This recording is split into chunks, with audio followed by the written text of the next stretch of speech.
Hello, everyone. Welcome to our menopause and hormone Q&A. It is Menopause Awareness Month. It's also Breast Cancer Awareness Month, Hispanic Heritage Month.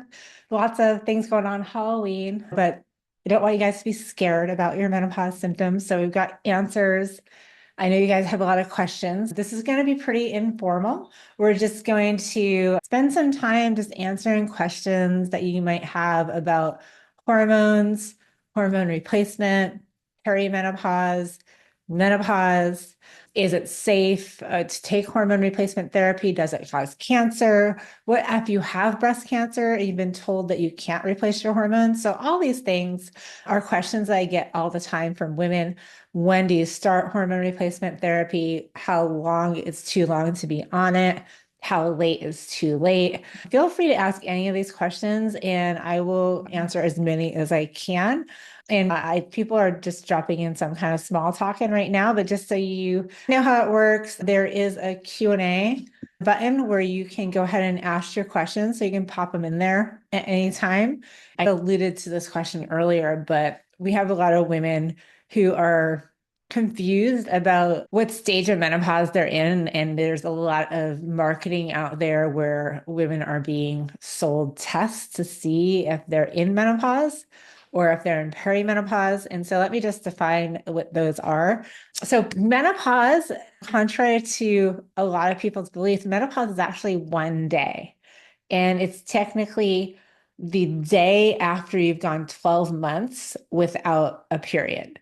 And so that day is the day that you are in menopause. The time leading up to that day, that is perimenopause. So about 10 to 12 to 15 years leading up to menopause, that's your perimenopause or around menopause transition time. And then after that one day, your anniversary, your 12-month anniversary from your last period, then you're considered postmenopausal.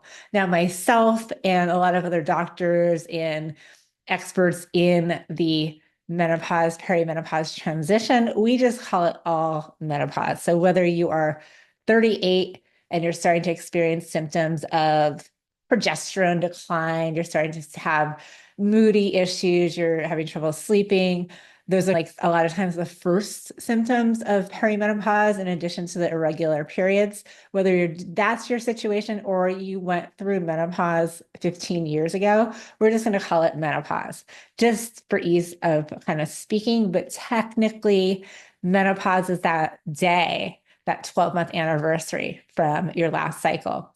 Now, the question that I get is, do I have to wait until menopause in order to start really doing something about my symptoms? And most of the time, women are asking about replacing their hormones. So what I mean by that is when you hit menopause or they're going through perimenopause, your hormones start to go through that decline. And so you'll usually, in most cases, lose progesterone first, followed by estrogen will go up and down, and then it'll start to decline. And then once you're postmenopausal, your estrogen and progesterone will be very low, almost non-existent. Your testosterone can either stay strong and then will gradually decline as you age, or for some women, their testosterone is super low, even in perimenopause.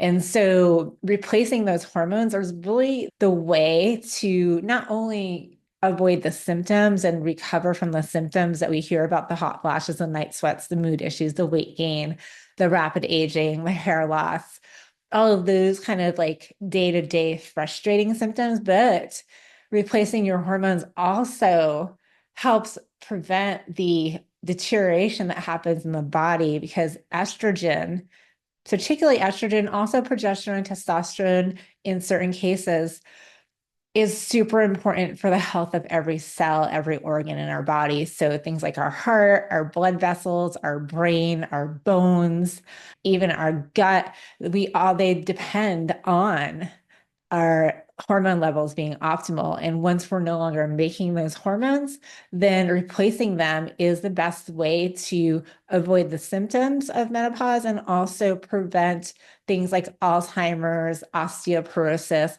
heart disease, certain types of cancers, metabolic syndrome, diabetes. All these things are results of our hormones declining. And so we used to think of that just a result of getting older, but it's really proven to be a result of those hormone decline. And so you can actually start replacing the hormones that you're not optimal in as soon as you start to experience some symptoms. And I always recommend going ahead and testing your hormones and seeing where you're at, but not just looking at the test alone, looking at your symptoms to see what's going on. And of course, we want to implement lifestyle practices. We want to make sure that we're eating whole real foods, we're eating an anti-inflammatory diet, we're getting enough protein, we're getting enough healthy fats, because our hormones are steroid hormones. And what that means is they're made from fats. And so we definitely want to make sure we're getting enough healthy fats. We want to make sure we're getting enough fiber. All these things are going to be important for our hormones synthesis and then also our hormone detox. We want to make sure we're moving our body. We want to make sure that we are dealing with any psychosomatic, stress-related, trauma-related issues, either going to talk about it, creating a community, doing breath work, doing meditation. All of these things are also equally important for our hormones, because I like to say, basically, every move we make, every bite we take, every thought we have has an impact on our hormones. And so it's not just about taking hormones, but I will tell you that replacing your hormones makes it so much easier to do all the other things. And so I do see that there's a bunch of questions coming in. So if you put any questions in the chat, I will try to get to this, but it'd be super duper helpful for me, like very helpful if you can put those questions in the Q&A. I'm going to go through Q&A first, and then I'll go through the chat. And hi, everyone. I see all your comments. Awesome. So when I look down here, that's where my scroll is. And then when I look straight ahead, that's where my camera is. So if it looks like I'm distracted, that is what is happening. Awesome. So Terry says, what about fibroids and cysts? How are they affected by hormone replacement? That is a very good question. So fibroids, cysts, any growths that happen in our ovaries, in our uterus, even breast fibroids, these can be a result of a couple different things. Number one, it could be a result of toxicity or improper detox, including estrogen. So you could have an imbalance of too much estrogen and too little progesterone. So in this case, replacing your progesterone will help even things out, and making sure you are optimizing your lymphatic flow and your cellular detox will help your body to reduce those fibroids and cysts. Another thing that we love to do in our practice is castor oil packs over the area that you're experiencing fibroids and cysts. Does wonders for shrinking those. But if you continue to have those imbalanced hormones or poor hormone detox, which can result in imbalanced hormones, then you might continue to have those issues. But generally, in a case where your hormones are properly balanced and your detox mechanisms are in place and you're living a kind of a detoxification style lifestyle, then you usually will not have those issues with the fibroids. You definitely want to look at your hormones. You definitely want to make sure that they're balanced, and that's going to be your best scenario for getting rid of the fibroids. So Judy says, if I'm in my mid 70s, no one offered me HRT when I was younger. Now I have osteoporosis. Is it too late for me to start? So first of all, I want to apologize on behalf of the medical community for not giving you the choices that you should have to optimize your health. Someone should have counseled you on the fact that these benefits exist with hormone replacement therapy. So I want to apologize for that, but we're not going to cry over spilled milk. There's still a lot that you can do to help. Now, I'm not going to lie to you and tell you that you're going to get the same benefit at 70 that you would have at 35. Now, it's just like saving money in the bank. If you start saving money when you're in your 20s, by the time you get to retirement, you're going to have a nice amount of money saved up. But that doesn't mean that you shouldn't start saving money when you're 65 if you haven't done it at all, because you can start building that up and building that nest egg for the rest of your life. So you definitely can have benefit from replacing hormones at age 70. In fact, we have a lot of women in our Healthy Hormone Club that are in their late 60s, early 70s, even into 80 years old. And it's absolutely safe and effective for women your age when done properly, when dosed appropriately for you, when monitored with testing. And so you absolutely can get benefit, especially things like vaginal dryness, skin dryness, things like wrinkles and loss of collagen. It will definitely have help to your bone as well. Of course, you lost all those years where you could have been really solidifying that bone and making things even better, but it's definitely not a lost cause. We are living now longer and longer, and with the advances in medicine and the use of medicine with AI, I think that if we can just stay as healthy as possible for the next 10 years, then we were going to have even more benefits that are available to us. So I would absolutely encourage you to talk to someone who does have experience working with women your age. There's a lot of very nice, very well-meaning menopause advocates, hormone replacement experts that will tell you that you absolutely cannot start hormone replacement at your age. I don't recommend using oral estrogen, but I never recommend that for any age. Using topical or transdermal hormones in doses appropriate for you are going to be the best bet for you, and actually can be a world of good. And we see so many women who they've had symptoms their entire life and now they're finally getting relief. So I'm glad that you're here, and it's definitely not too late. Okay. I've been on HRT for 4 years and it's been great. Then I had pellets last December and started bleeding. I'm diagnosed with adenomyosis. I'm sorry, yes, it's a overgrowth. So started venous in June and started seeing my spotting get better in August. Any thoughts, any help besides hysterectomy? So I would definitely blame the pellet. If you've seen my Instagram, if you've followed me for a while, I am not a fan of hormone pellets. It's because they often contain excessive levels of hormones, like not a physiologic dose or a dose that is appropriate for women, but a super physiological dose. So a dose that is way, way higher than what you should have, because they're inserting this little pellet into you for the next 4 months. So you get this rush of hormones, and that is likely why you started bleeding, why you have adenomyosis, why you're dealing with these things. And I think it will start to get better as the pellet kind of wears off, but I would not recommend getting another pellet. I would go with a different form of hormone replacement therapy so that you could avoid having a hysterectomy or any of those things. So it will get better as your hormones kind of slow down and you get back to a normal level of hormones. When you're replacing your hormones using like a daily use hormone, you're giving your body what it needs for that day. But when you're using pellets, you're getting all that you need for 4 months. And usually it's front loaded. It's supposed to be sustained release, but it never really works that way. And many women lose their hair, gain belly fat, get deepening of their voice, have a lot of issues when it comes to, or have heavy bleeding like yourself, have a lot of issues when it comes to pellets. So I'm not a fan of pellets. Most doctors that are well trained, either by the American Academy of Anti-Aging or any like functional or natural minded organizations, are not going to favor the pellet. So that's my recommendation for you. Definitely focus on hormone detox, and then don't do another pellet. Look for another form of hormone replacement therapy. Awesome. All right. Let's see. All right, how am I doing? Let's see. We got plenty of questions. So let's see. I'm on bioidentical hormones from my naturopath. I don't want to take them anymore. I've been taking them from bone health and sleep. I also have overactive bladder, which started during menopause. Is there any other natural modality I can take? I think my estrogen is low because I've been tired.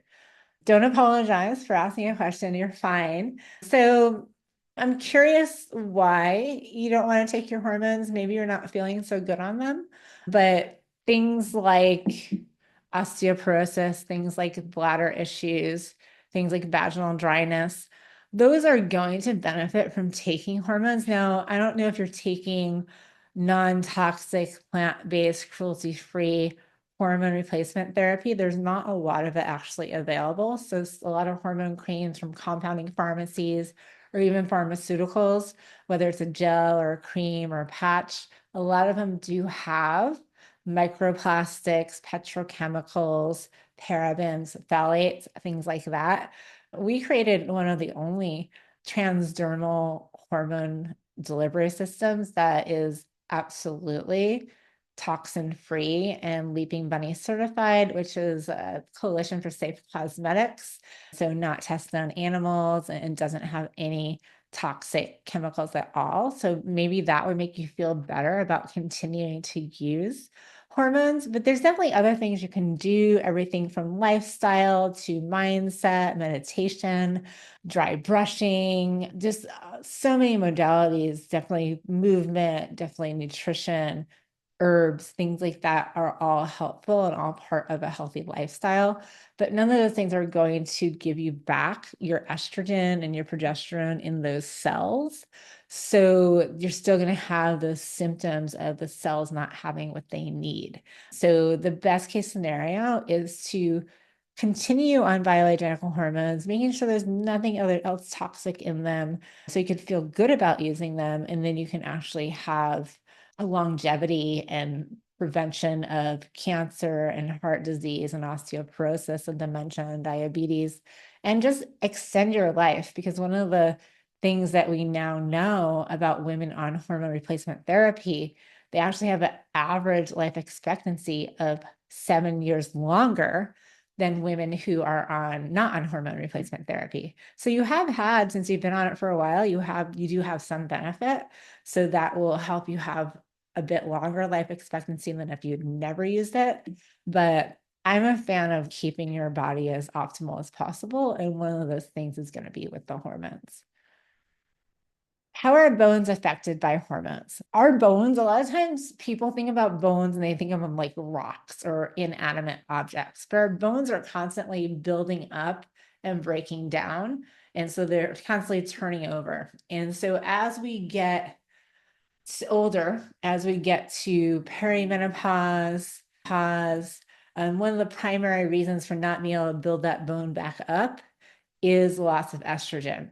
There's other reasons why this could happen. It can be nutrient deficiencies. It can be lack of resistance against the bone. So if you're sedentary, you might have less need for your body to build bone. So a healthy bone lifestyle is going to include healthy nutrition, so anti-inflammatory, whole real food nutrition that has protein and all of your colorful fruits and vegetables, because that's going to provide your minerals, which are important for your bone. And then you're going to do some resistance exercise. So that can be weight-bearing exercise like walking or yoga, ideally some strength training.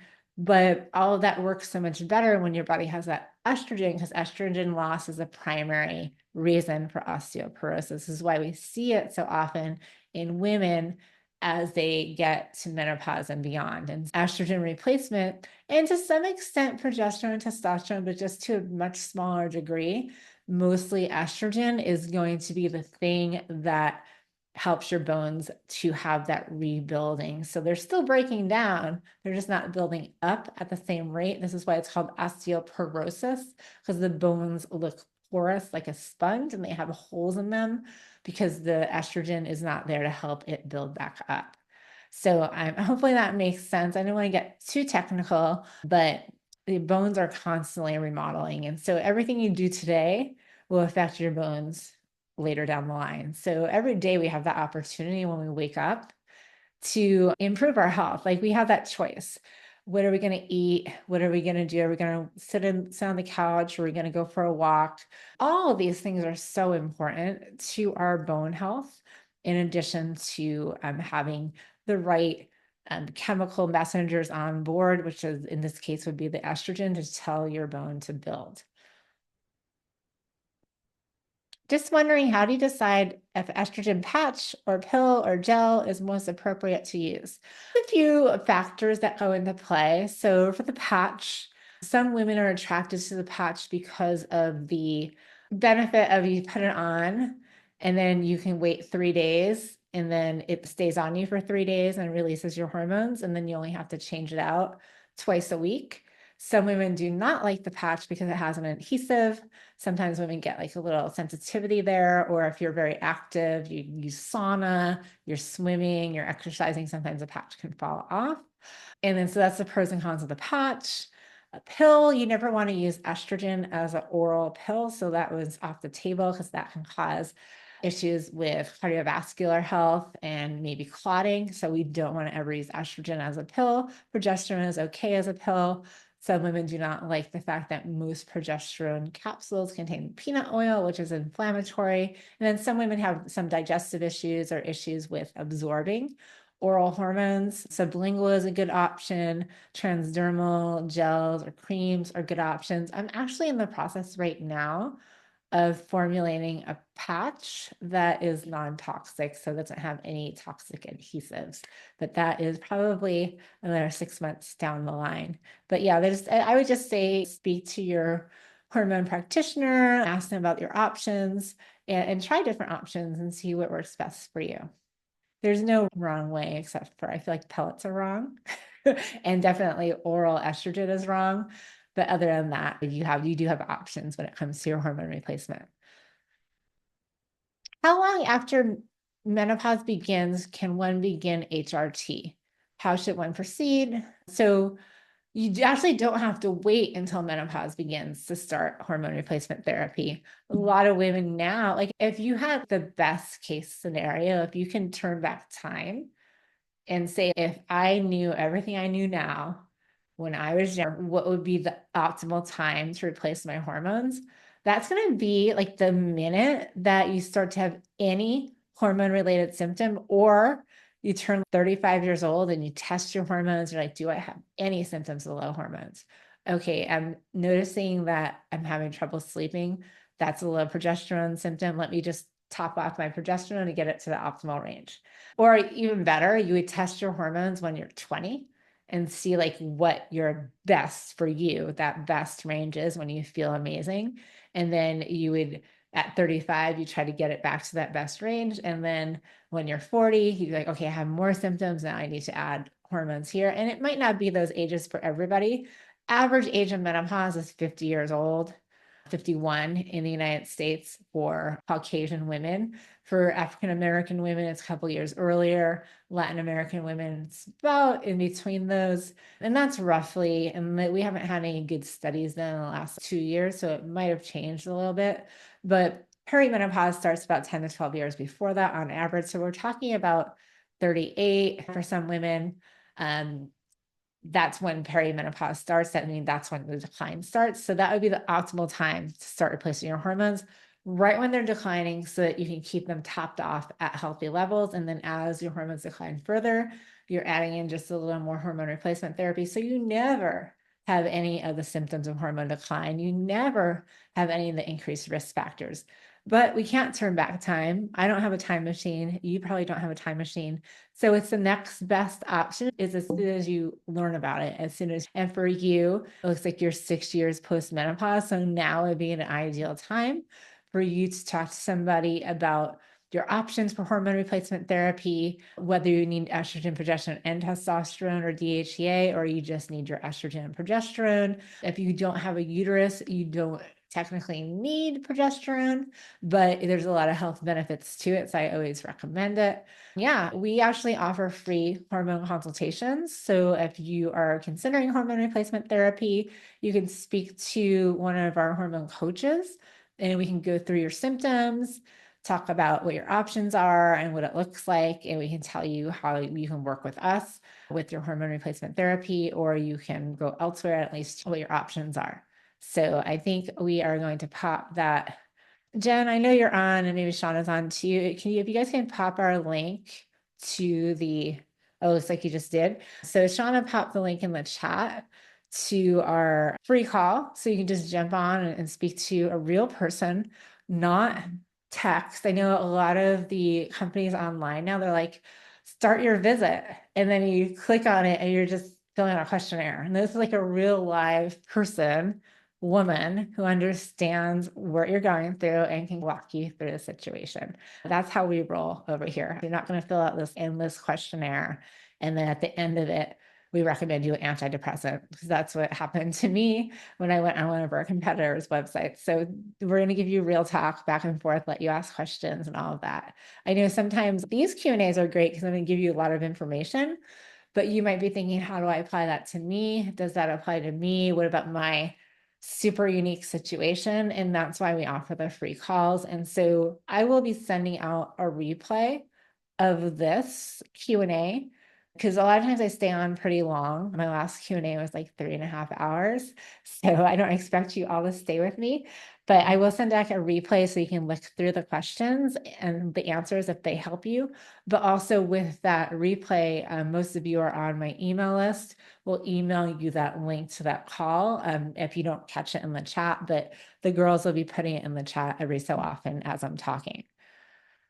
All right, awesome. My apologies for putting the question in the wrong place. You did not, Marisa. You put the question in the exact right place.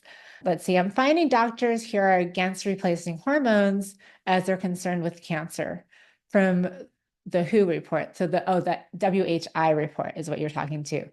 But we know how wrong that was. Is it best to use bioidentical over others? So great question. Yes, so many doctors are still getting their information from a study that has been debunked from 20 years ago. Every research study that has gone out in the past 2 or 3 years, including studies from the North American Menopause Society, from NIH, from Europe, from Denmark, from Canada, from almost every country, and by the published in JAMA, which is the Journal of the American Medical Association. Every study has shown that women who use hormone replacement therapy with bioidentical estradiol and or bioidentical progesterone, there is more studies on the estradiol than the progesterone, just to be honest, because a lot of times they'll say estrogen only, so not using the synthetic hormones that were studied in the studies. So WHI Women's Health Initiative study, that was in 2002. And it's actually a great study because they were trying to prove that hormone replacement therapy was going to help women, because at that time, almost every woman who hit 50 was offered hormone replacement therapy. And a lot of it was something like 40% of the women in menopause were actually on hormone replacement therapy. The problem is they were on synthetic hormones. So they were on conjugated equine estrogen. And so if you think about that word, conjugated equine estrogen, that is horse estrogen made from the urine of horses that have 17 different estrogens, none of which are women's estrogen. So that was one part of the hormone equation. And then the progesterone was medroxyprogesterone acetate. It was a progestin. And what we learned since that study is that medroxyprogesterone acetate, MPA for short, that was the big problem. That was the thing that caused issues with stroke, with heart attack, with cancer. And so that hormone is a very dirty hormone. It's a synthetic hormone. It's not a hormone that our body makes, and it's very chemical. Interestingly enough, the women who only took the conjugated equine estrogen because they had a hysterectomy in the past and they did not have a uterus, so the doctors didn't feel that they needed the progestin, those women actually had a reduced risk of cancer. And that's even with the horse estrogen. They didn't, however, have issues with stroke and things like that because it was an oral estrogen. So the oral estrogen has to go through down your digestive system and then go to the liver, where it creates liver enzymes and byproducts and metabolites that can be harmful and that can cause blockages in your arteries. And that was the issue. And so right now, this day and age, very few, I still see it, but very few doctors are offering medroxyprogesterone acetate or conjugated equine estrogen, although I still see it more than I should. But we have so many better hormones out there. The bioidentical hormones, biologically identical.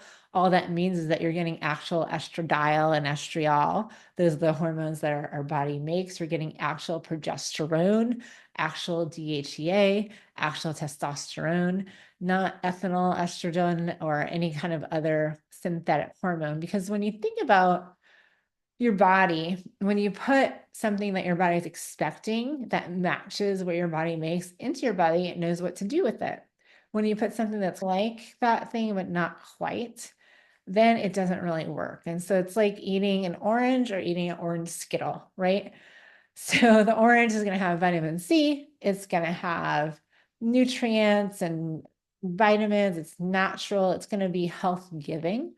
The orange Skittle, it smells like an orange and kind of tastes orangey, but it's full of high fructose corn syrup, dyes, sugar, like all kinds of things that are going to decay your teeth, cause ADHD, cause diabetes, and cause basically like advanced glycation end products, which are going to make you have wrinkles, they're going to deteriorate your body. And so that's the difference between synthetic hormones and bioidentical hormones. No, a lot of people think that bioidentical hormones mean you have to get them from a compounding pharmacy.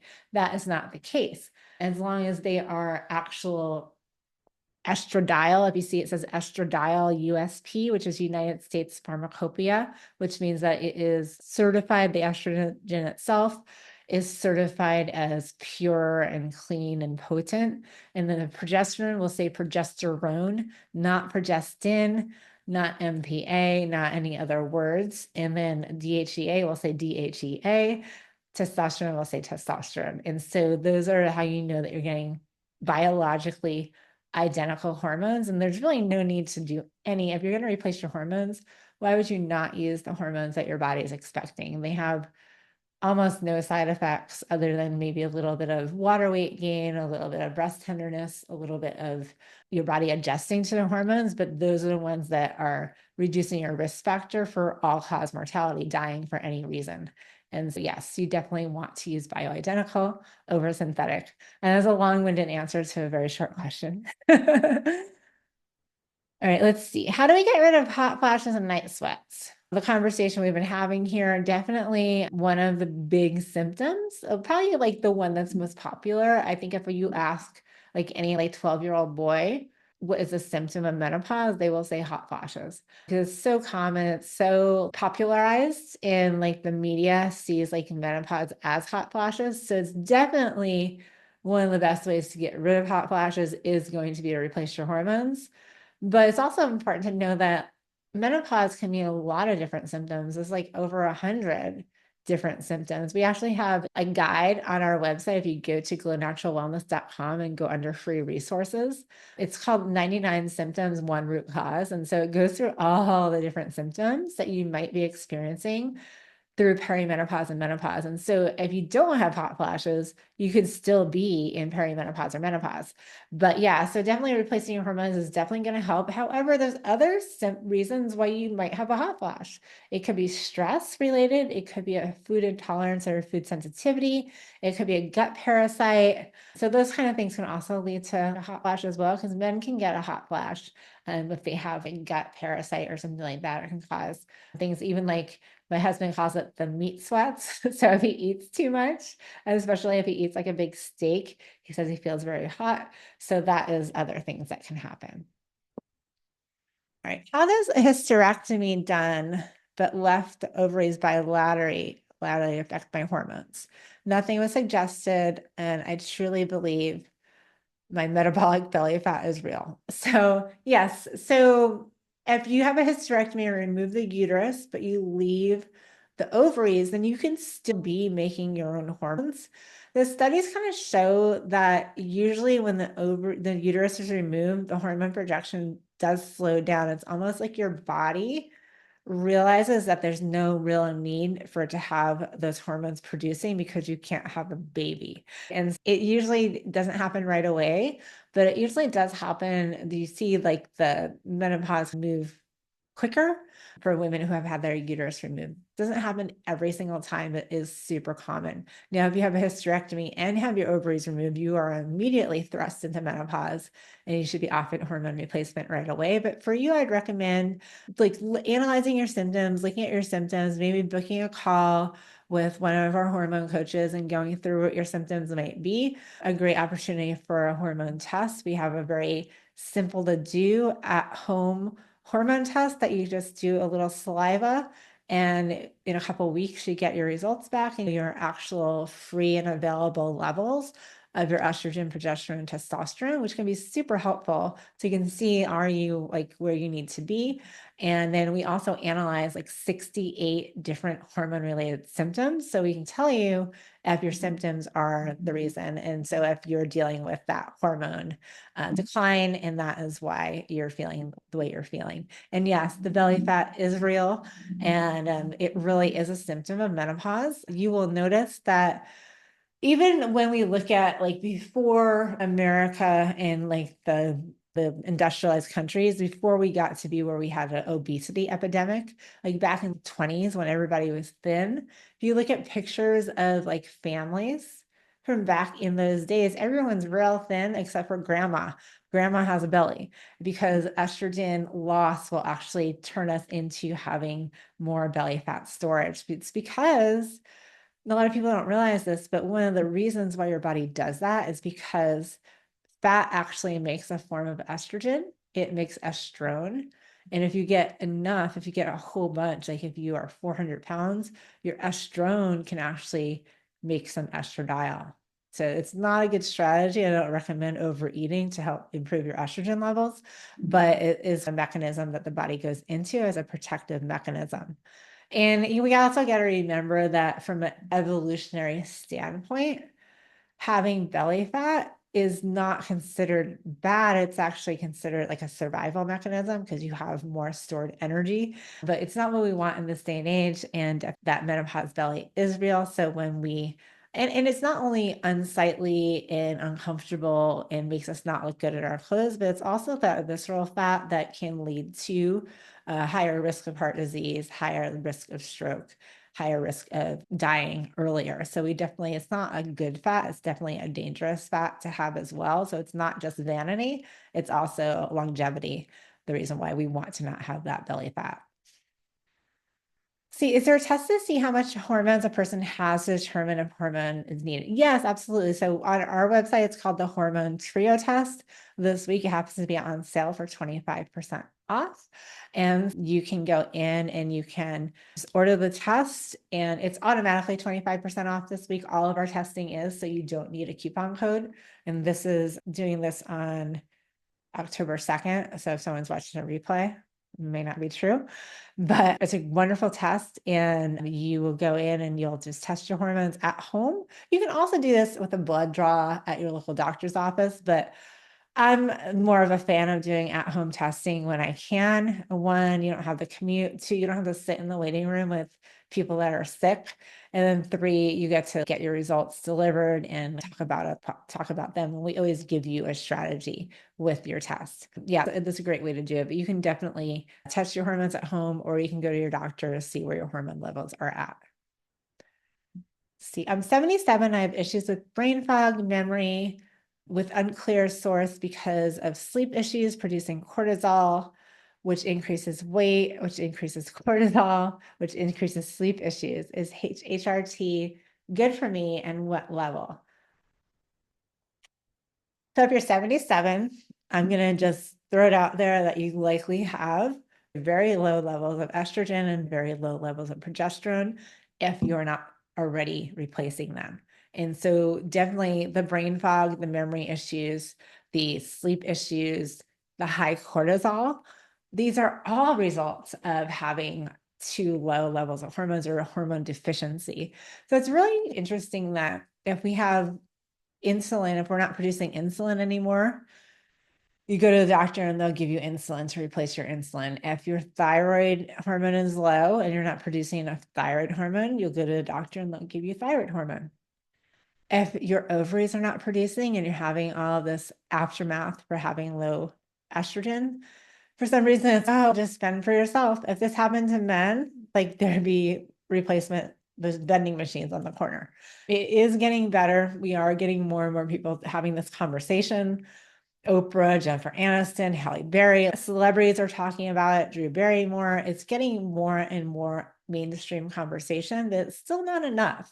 Because every day I have women come in and tell me that their doctor said that they can't use hormones because of this reason, can't use hormones because of that reason. Hormones are dangerous. Hormones cause cancer. Hormones cause stroke.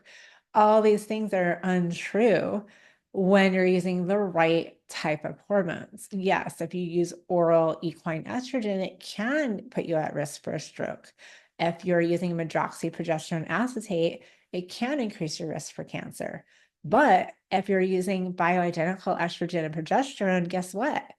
You're actually going to decrease your risk for cancer, decrease your risk for heart attack, decrease your risk for diabetes, decrease your risk for Alzheimer's. So absolutely, HRT would be great for you. And as far as what level, every single person is different. And so it would be a real disservice for everyone to be put on the same dose of hormones, because I might need one dose and then my best friend might need 10 times a dose. And so it's always going to be the level that your body needs. Of course, when we get your hormones tested, like we want to be in a certain range, but the dose is going to be different for everybody.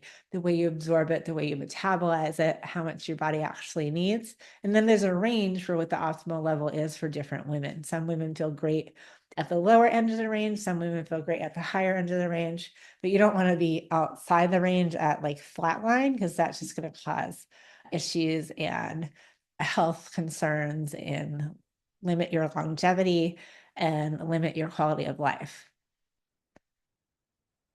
Okay, let's see. Postmenopausal, taking oral estradiol patches have been unavailable. How much converts to estrone?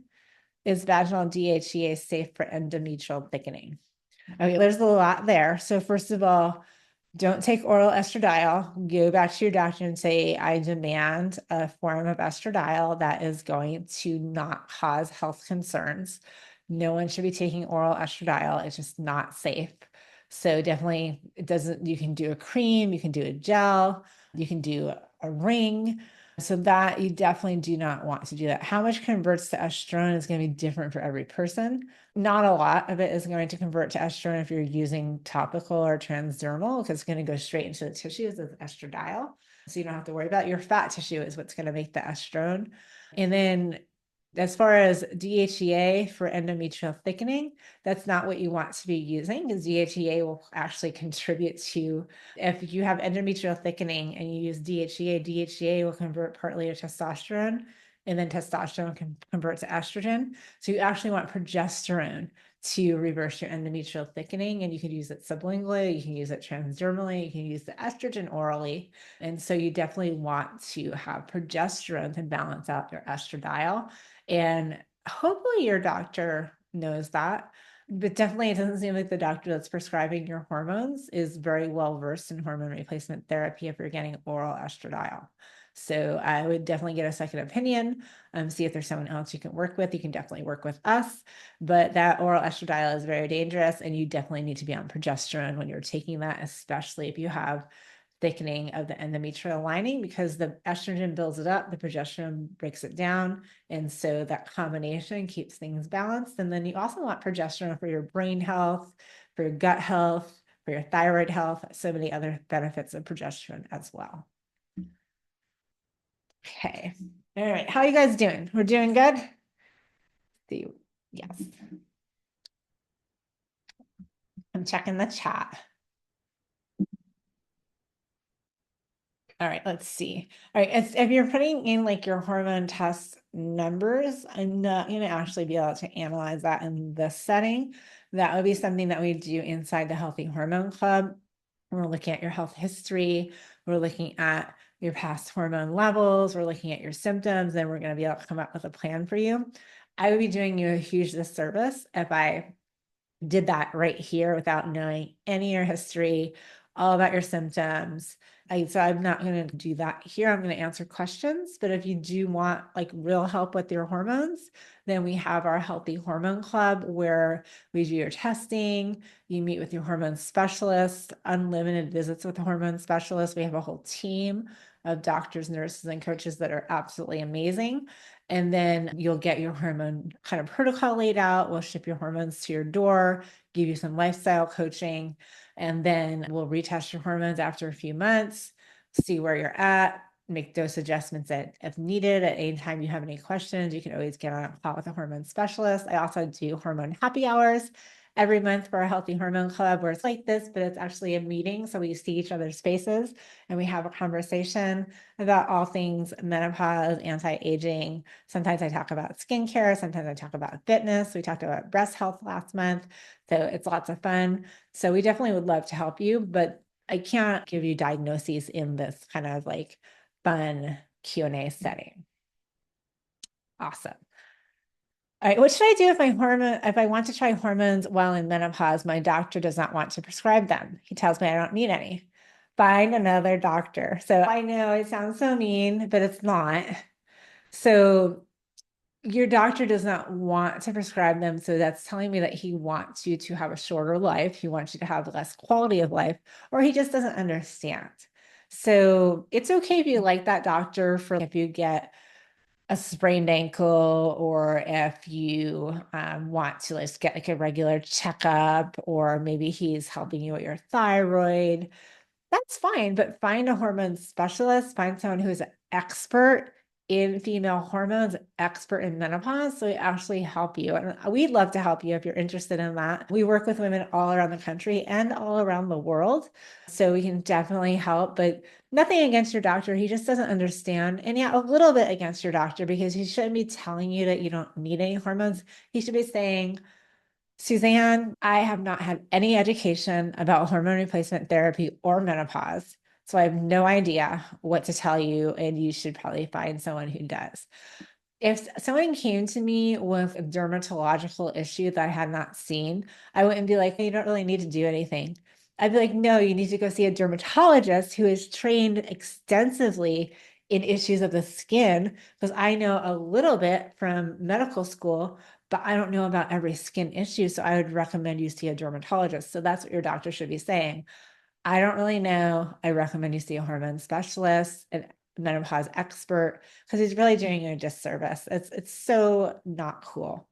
But if you love your doctor, I understand. I love all doctors. And just like I do not have advanced training in every medical specialty, he just doesn't have advanced training in menopause, women's health, hormones. And it's not his fault.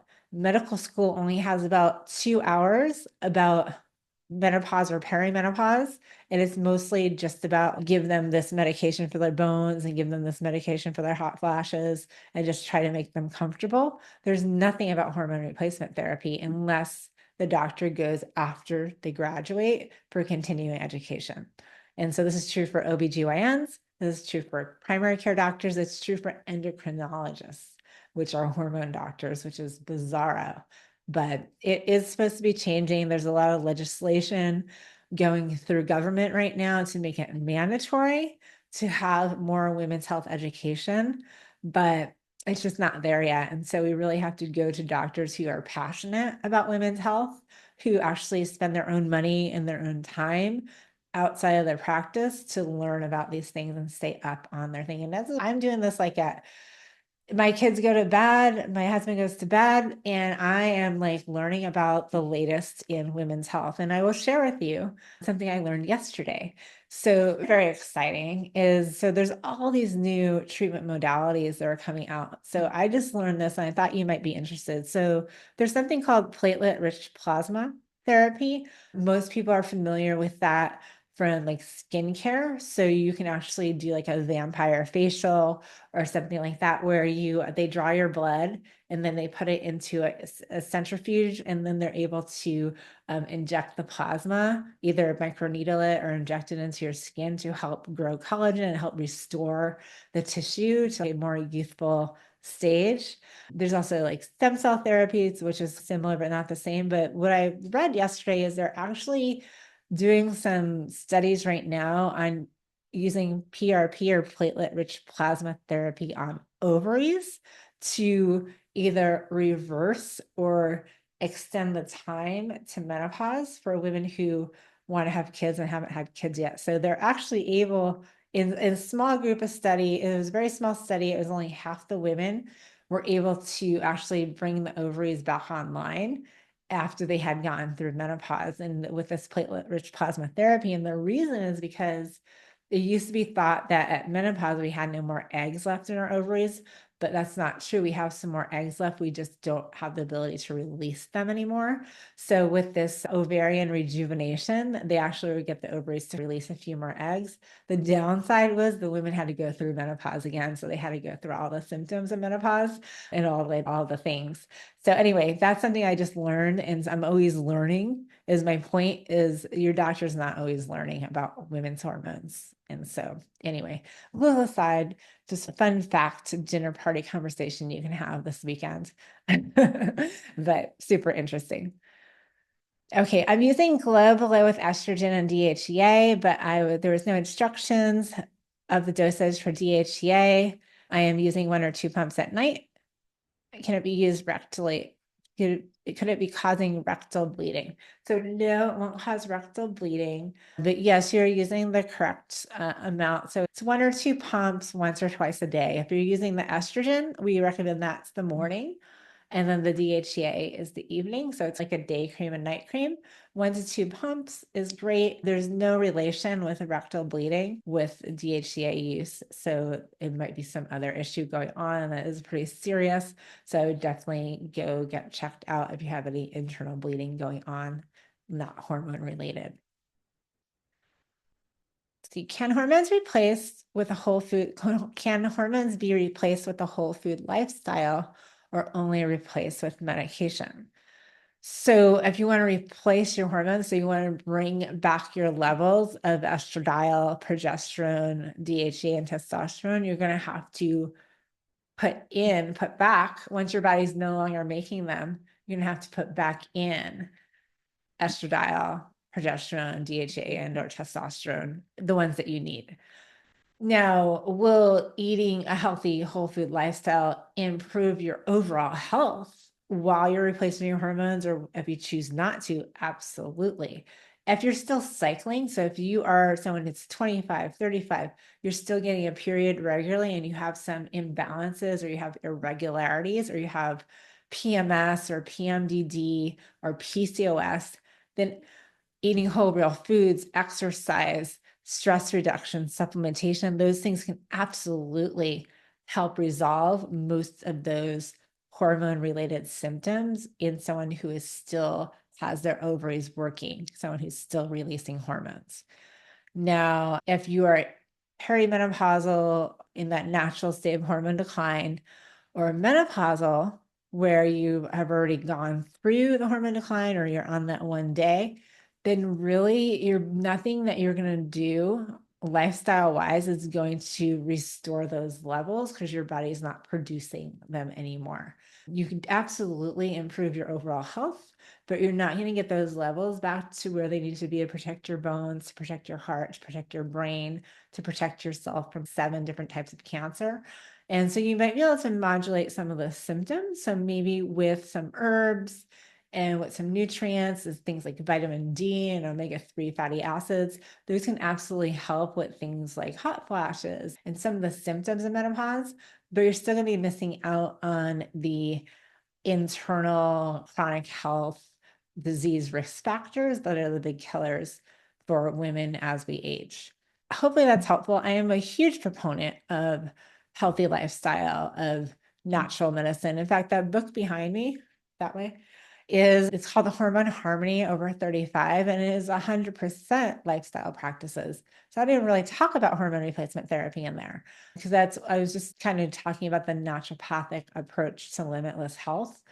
And that really is a naturopathic approach to limitless health. However, once you're no longer making hormones, the best way to extend your life, improve your longevity, to have all your systems working. And I know it's been taboo for so long, but any of us on this call here today, if your thyroid stopped working, one, we'd die if our thyroid completely stopped working. But if your thyroid stopped working optimally, you're going to go to your doctor and they're going to be like, you need thyroid hormone. Or if your pancreas stopped working, you're going to go to your doctor and you need insulin.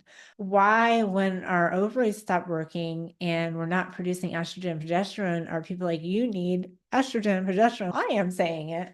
And some of my colleagues are saying it. But the truth of the matter is, your doctors mostly haven't been trained. Medical research was only started to be done on women since 1993. That's not even that long ago. Before, women weren't even included in studies.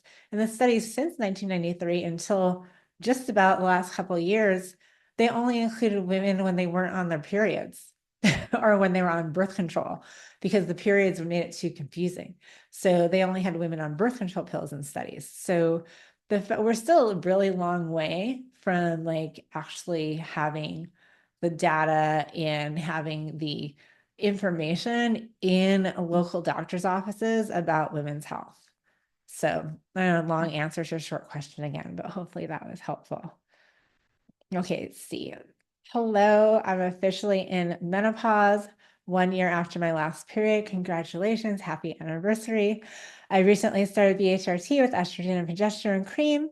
Are they best applied on external labia? I am mostly complaining from bad quality sleep due to the night hot flashes. When I applied progesterone, I feel like it increased my hot flashes. Is that possible? I decreased it a little bit and it got better. Okay, so best places to apply your transdermal hormone creams is going to be the areas of thin skin that do not have hair follicles or very few hair follicles. So inner forearm, inner thigh, behind your knee, the chest, lower abdomen. Those like the best places. Yes, you can apply hormones vaginally as well. We usually use, in addition to the topical hormones that are going to go systemic, we usually use a lower dose vaginal hormones for rejuvenating the vaginal and vulvar area. So that's going to be like the best bet, a best of both worlds. Absolutely, you could have maybe even given a dose that was not optimal for you. So the best thing you can do is adjust your dose. Sometimes an increase in hot flashes could be too little progesterone or too much progesterone. And so you're going to dial it back and see if that helped you. And it looks like you found the right dose for you. So yes, definitely follow your practitioner's instructions, however. So wherever they're telling you to apply your hormones is probably the best bet is to talk to them about it, is there might be a reason why they're telling you to use hormones one way or another. But I'll tell you what we do in our practice with great results.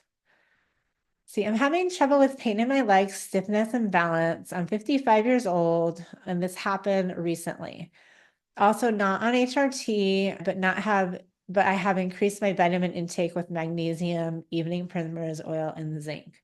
That's really smart because pain in the legs, stiffness, balance issues, those can be related to mineral deficiencies. So it looks like you're increasing your minerals, your magnesium, your zinc.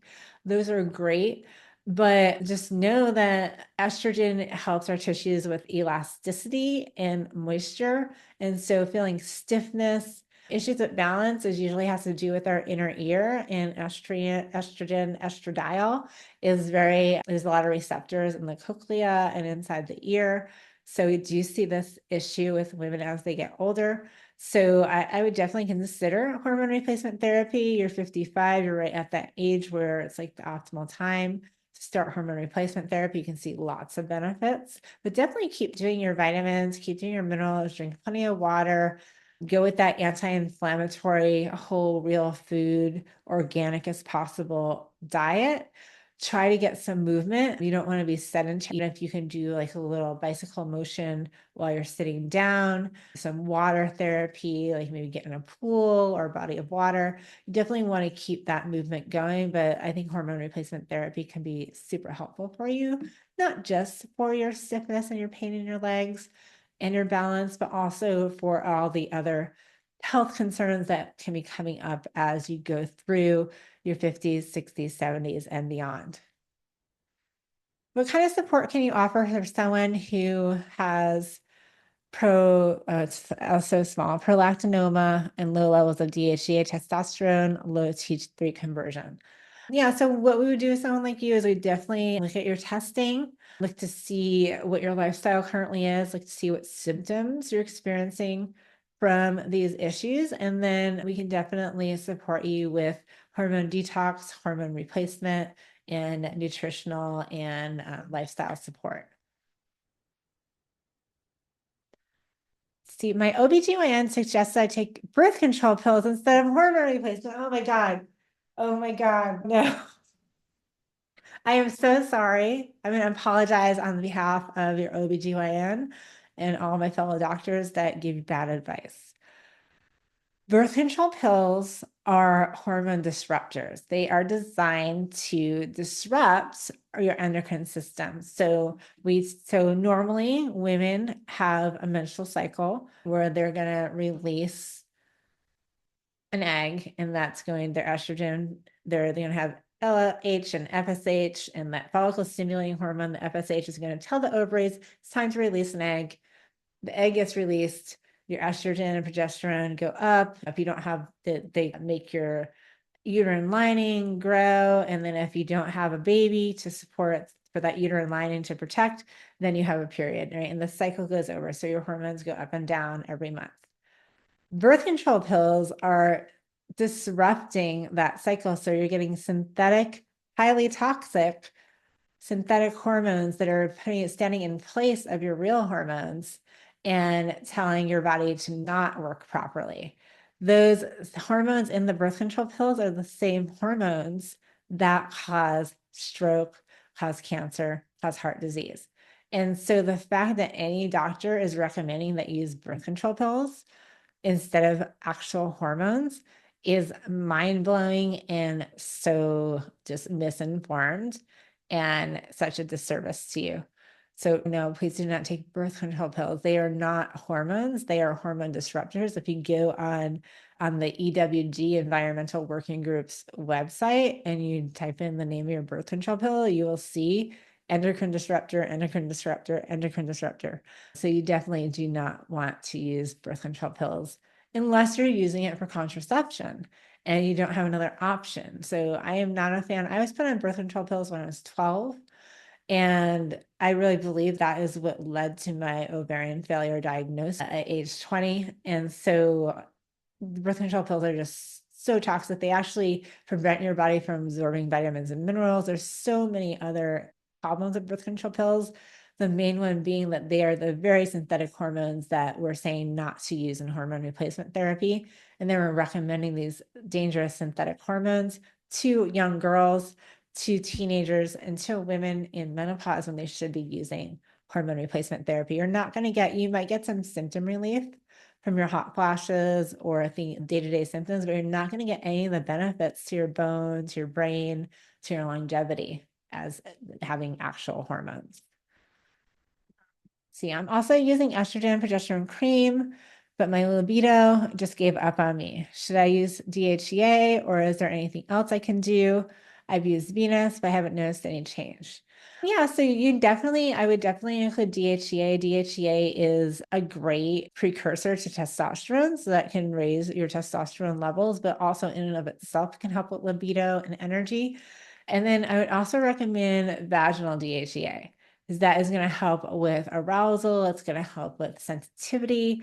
So that will help get you like more satisfaction from your sexual endeavors.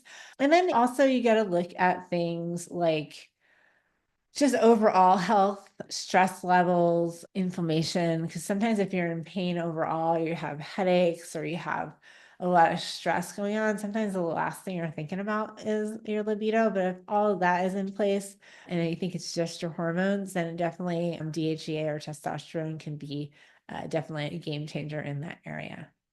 Yeah, you're 46 years old. Oh no, they're not. That's the next question. They're scrolling. But yeah, I think that you definitely see benefit. But even with the Venus, which is our libido supplement, it can take 2 months of consistent use if you have super low libido. But if you do have the hormones are not there. So I would definitely test your hormones to see where testosterone levels are and see if that might be an issue. And you can add some DHEA to improve. Awesome. Is it possible to still try and get pregnant naturally, or should I just go with IVF? Let's see. I'm not sure. Maybe give me more information. I have fibroids and cysts, and I was told the eggs are not viable. I'm experiencing some perimenopause or premenopause symptoms. I am 2 periods missed for 2 months before it started again.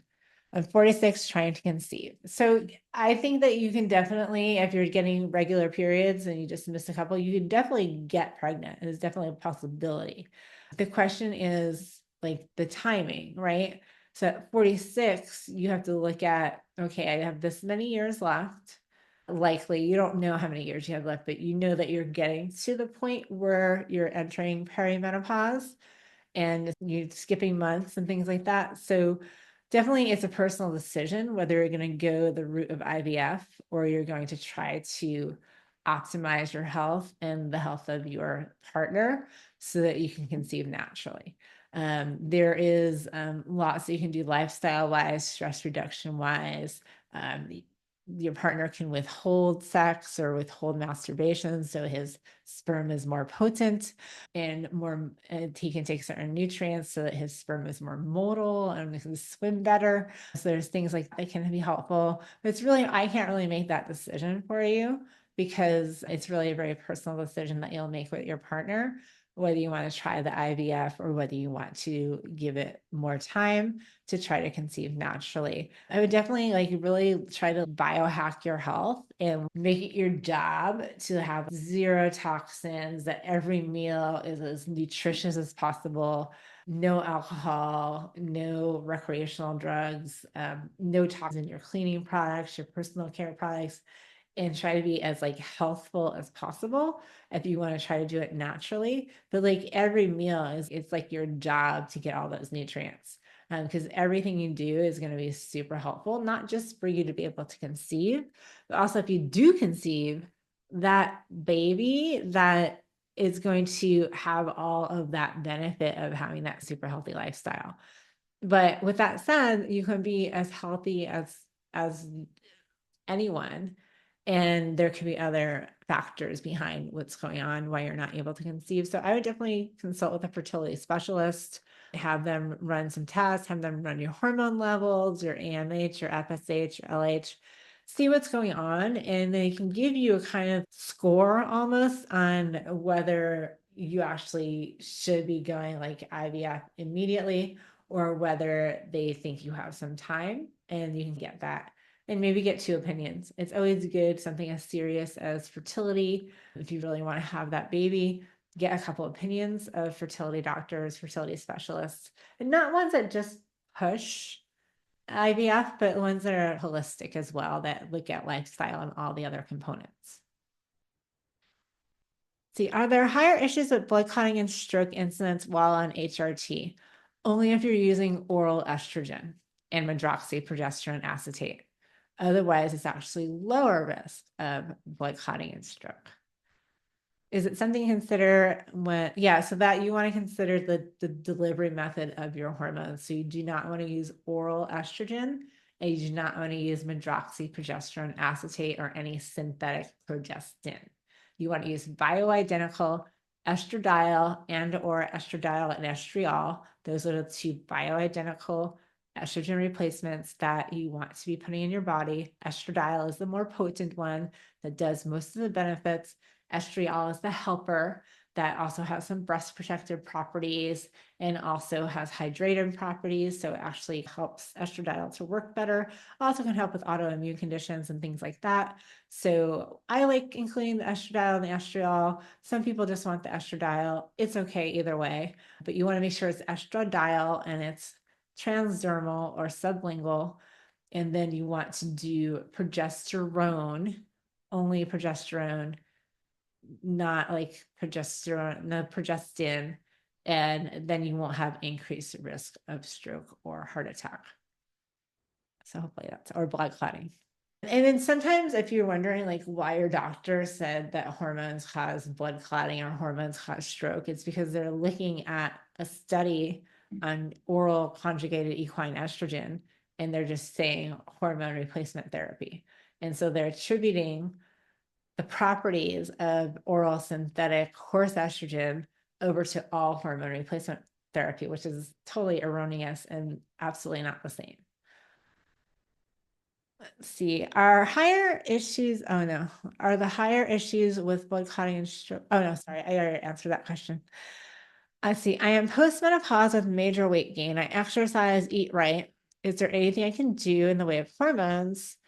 Is testosterone bad for women? Okay, so I'm not sure if you're asking if testosterone is what you want to take for weight gain, but too much testosterone will actually cause weight gain.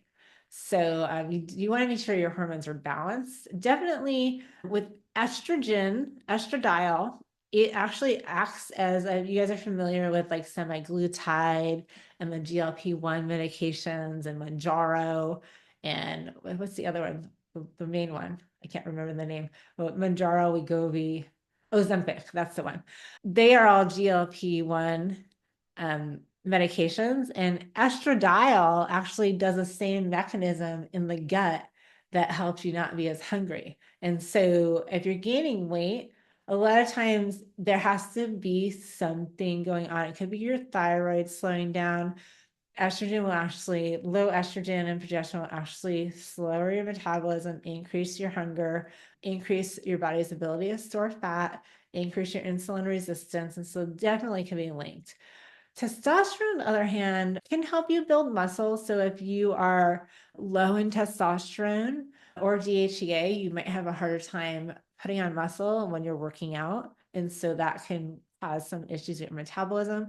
Too much testosterone will definitely cause a weight gain, especially belly fat. So you have to make sure the hormones are balanced and not too much and not too little.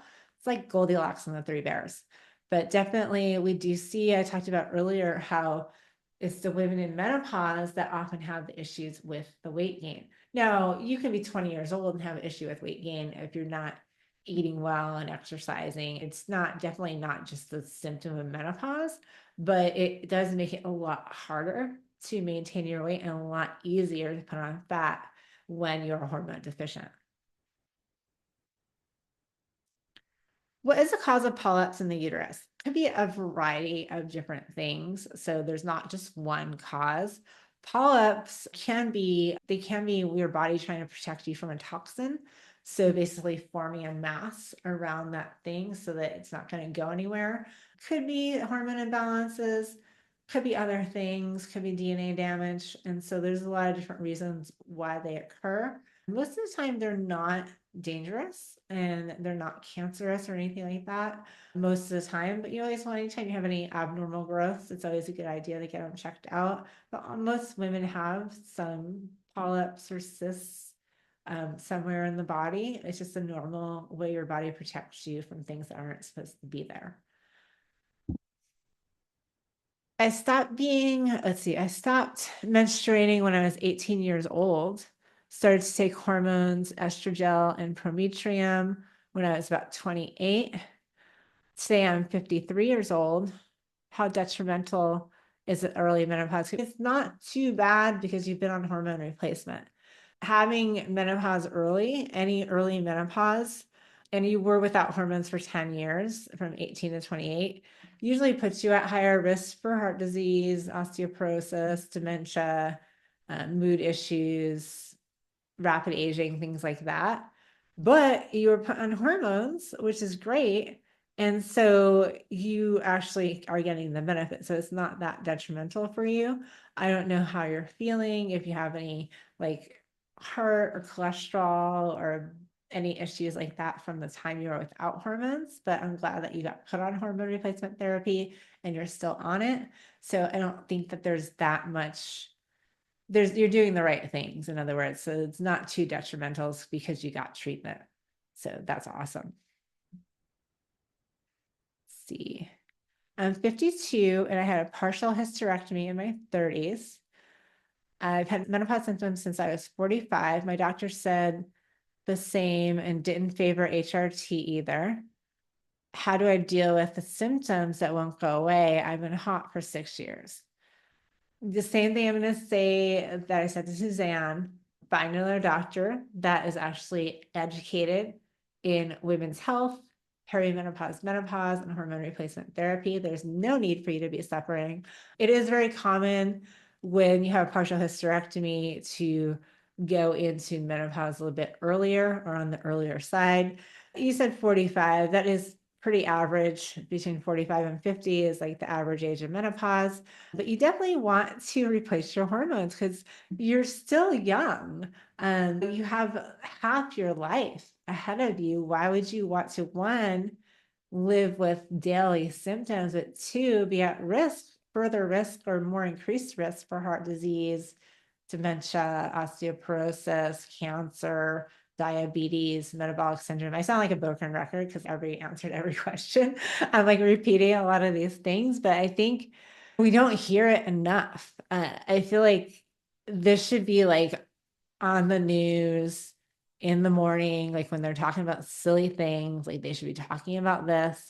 It should be in your kids' school books, should definitely be in your doctor's education. I think we just assume that someone has a medical degree and they're saying they treat women, that they should have this information, but it's shocking. It's absolutely shocking how much they don't know.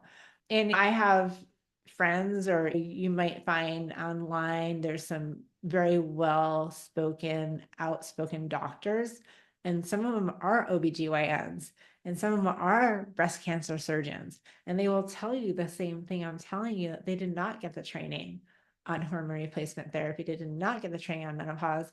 I know from medical school, it's just not there. And you can look it up on pretty much every website, how little training doctors get for women's health. And that's why I'm here at 6:20 on a Wednesday night doing live Q&As for free, because I really feel like this message needs to get out and you guys need answers. Like, I've dedicated my life to doing this because I was there at age 20. I was diagnosed with ovarian failure. So I was thrust into menopause with the hot flashes, with the joint pain, with the belly fat, before I could even go to a bar and get a drink.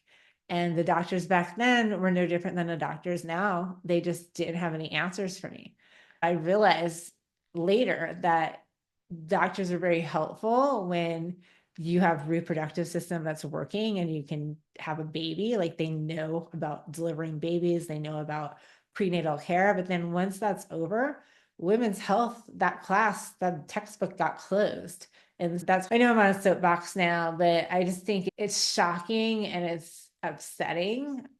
And I hear you guys saying that your doctors are just telling you you should not take hormones, or your doctor is telling you the opposite of what's true. And so I'm glad you're here, and I hope this is helpful for you.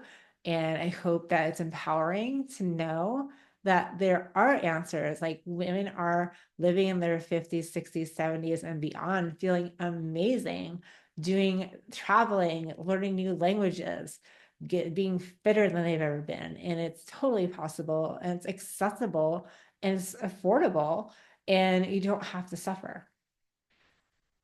All right, let's see. Will HRT break the cycle I mentioned of cortisol overdose, accelerate the cycle of sleep? Wait, yeah. So your endocrine system is your adrenals, your ovaries, your thyroid, all these systems are interconnected. And so when your estrogen and progesterone are low, your thyroid suffers. When your estrogen and progesterone are low, your adrenals suffer. When your adrenals are suffering, your thyroid suffers. And so it's very much interconnected. Inflammation is skyrocketing when you don't have estradiol, and that inflammation is a fire alarm in your body, and that is putting you on high alert. Your body doesn't know the difference between running from a tiger or having high levels of inflammation. And of course, you're not sleeping. And of course, you're stressed out. And of course, you wish that it was over. And there is answers. I really do believe that will help.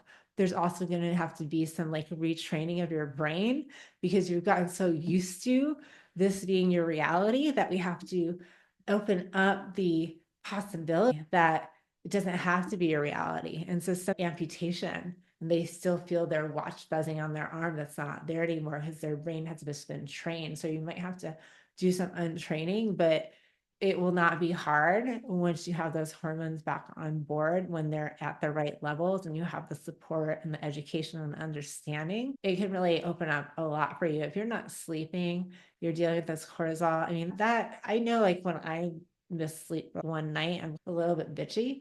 And so I can only imagine like just the discomfort and the trauma that you're experiencing from having that night after night. So you definitely deserve some help. And there is definitely hope for you on the other side. Let's see, I have histamine intolerant, which is estrogen sensitive. Can I take estrogen when the time comes? I'm 45 and starting perimenopause symptoms, maybe with bladder burning, vaginal sensitivity, on and off bleeding. Also, if hormones fluctuate so much during this period, how can a blood test say what you need? One day it might be show you excess hormones, the other day it might show lower. That's why we never look at just the test. We look at the test and your symptoms, and then we retest over time. Yeah, I mean, you can definitely, there's different things you can do if you have histamine intolerance. You can definitely deal with the histamine intolerance, and then estrogen won't bother you. It's also sometimes progesterone comes into play with histamine as well. If you have enough progesterone on board, then the histamine issue might not be so much. You can also take DAO enzyme to help with the histamine issue. So there's things you can do, definitely working on gut health, working on finding the root cause of the histamine issue, and then you won't have a problem with estrogen. I actually have histamine issues and I don't have any problems with estrogen. It's not necessarily a connection, but there's things that you can do. You can take estrogen differently. You can use vaginal estrogen. So there's many different options for you. But I would definitely work with a practitioner once the time comes and you do want to use hormone replacement therapy that understands your issues. Start with a low dose, see how your body does, try different delivery methods, and you'll find what you need. So hopefully that's helpful. Oh, and then I think I addressed the testing. Yes, hormones do fluctuate, but during the cycle, we know like the specific day and time to test the hormones. And then during the day, we test the hormones in the morning because that's when testosterone is higher. And then if you're in perimenopause and hormones are fluctuating, we're going to take the test results into perspective with the symptoms, and we're going to work that way. We're not just going to rely only on the test. We're not going to rely only on the symptoms, but it does help to see the pattern. What do you suggest for mood, brain fog, and fatigue? So there's so many things. So exercise is one of the best things you can do for mood. Getting outside in the sunlight, also amazing. Doing things you actually enjoy. So I just had this conversation with my husband. He was saying how he's noticing he's feeling tired a lot during the day. And I asked him, what are you working on? And he's working on things he doesn't actually really like.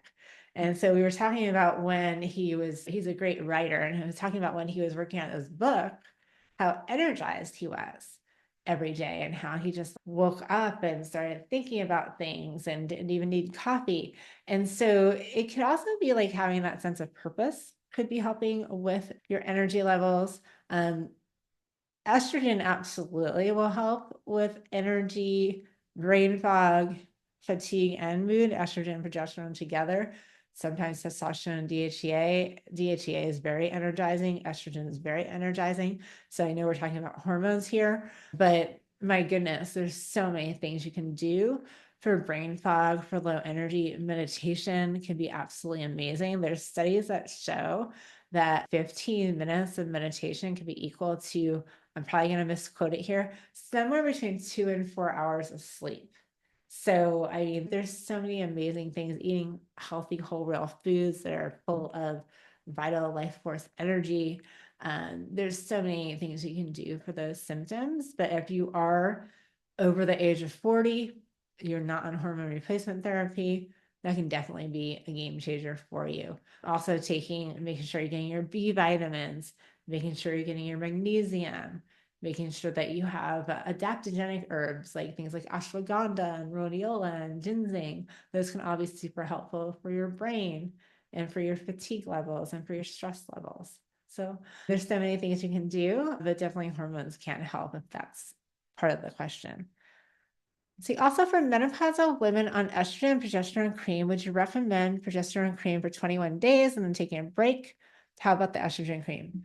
We do it differently for most women, but the rules are that you should use progesterone for a minimum of 12 days per month if you still have a uterus and you're using estrogen. A lot of people will use the progesterone for more days because progesterone has so many health benefits and helps with mood and sleep and thyroid health. And you don't want to I don't really recommend the minimum, but that is the minimum for uterine protection.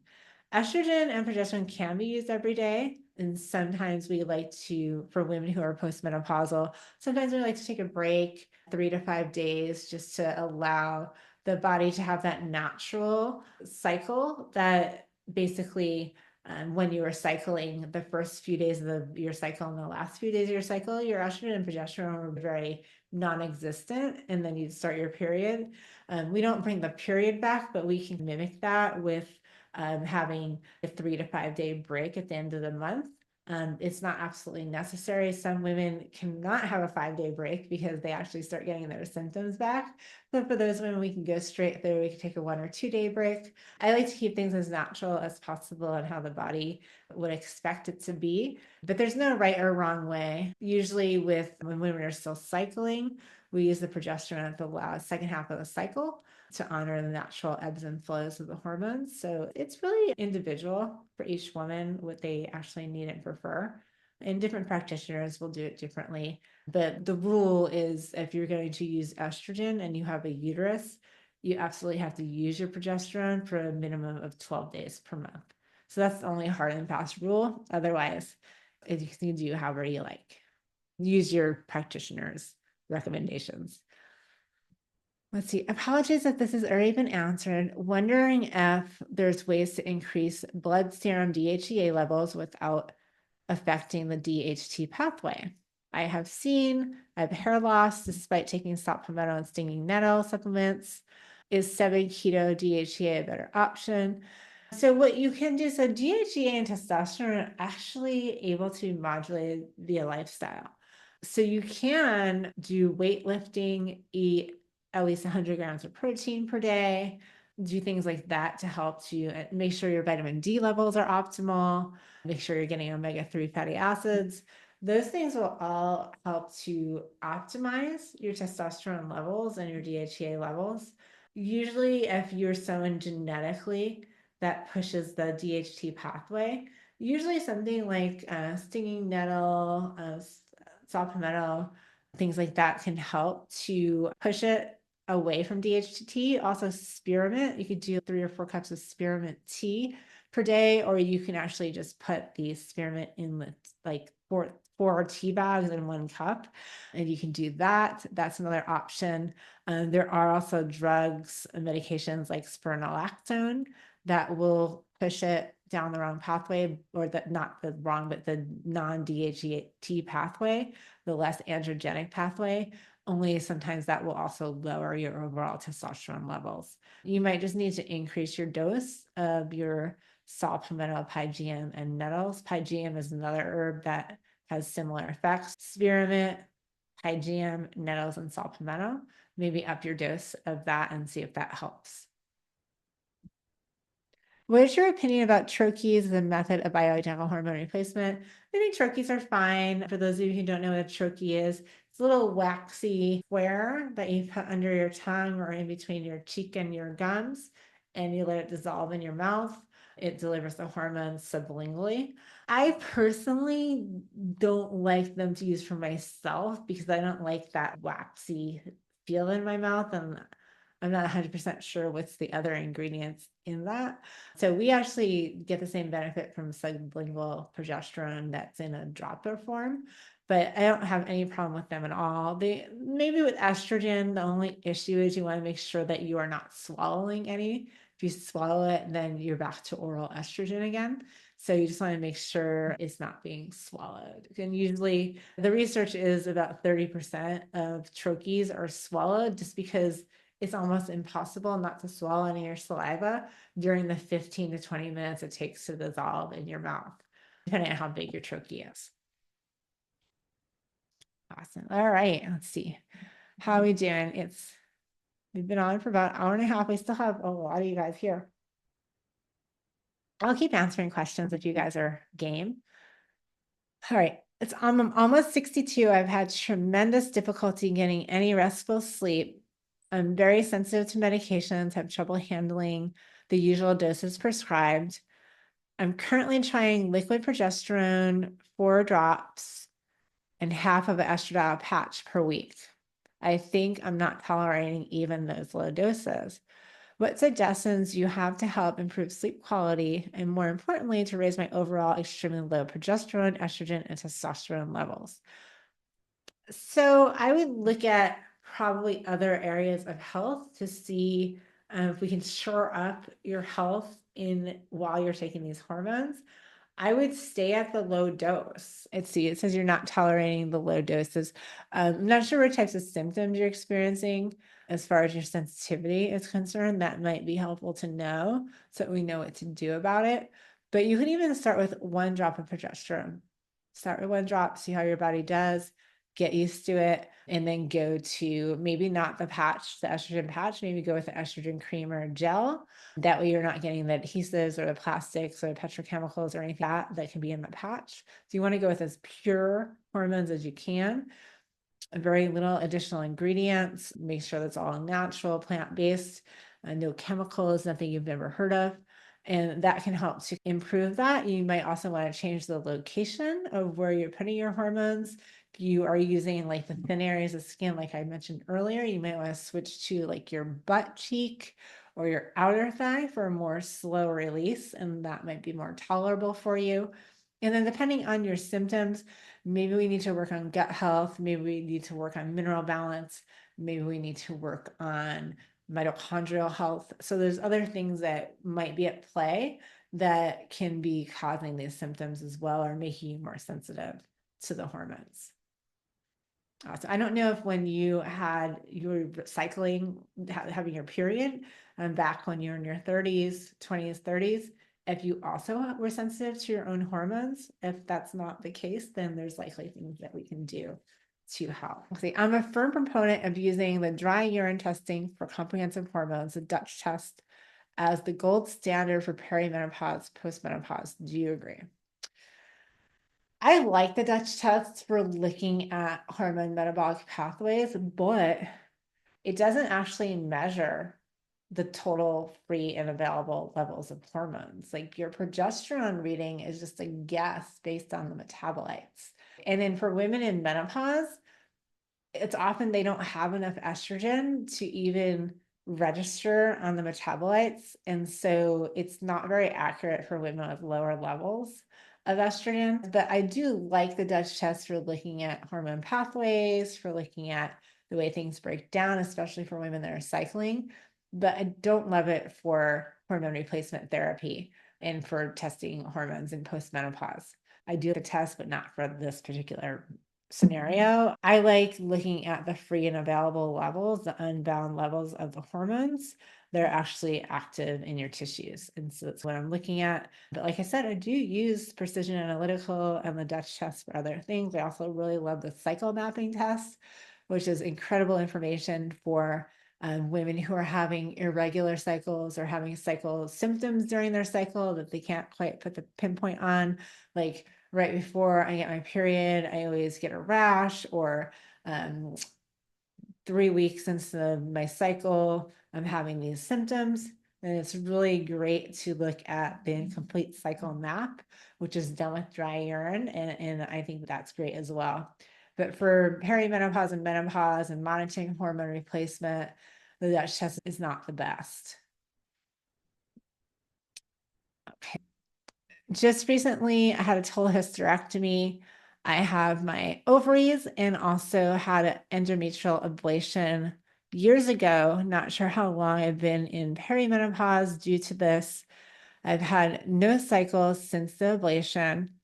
I also had 2 strokes some time ago. I've changed my diet over the years. I haven't had any more episodes.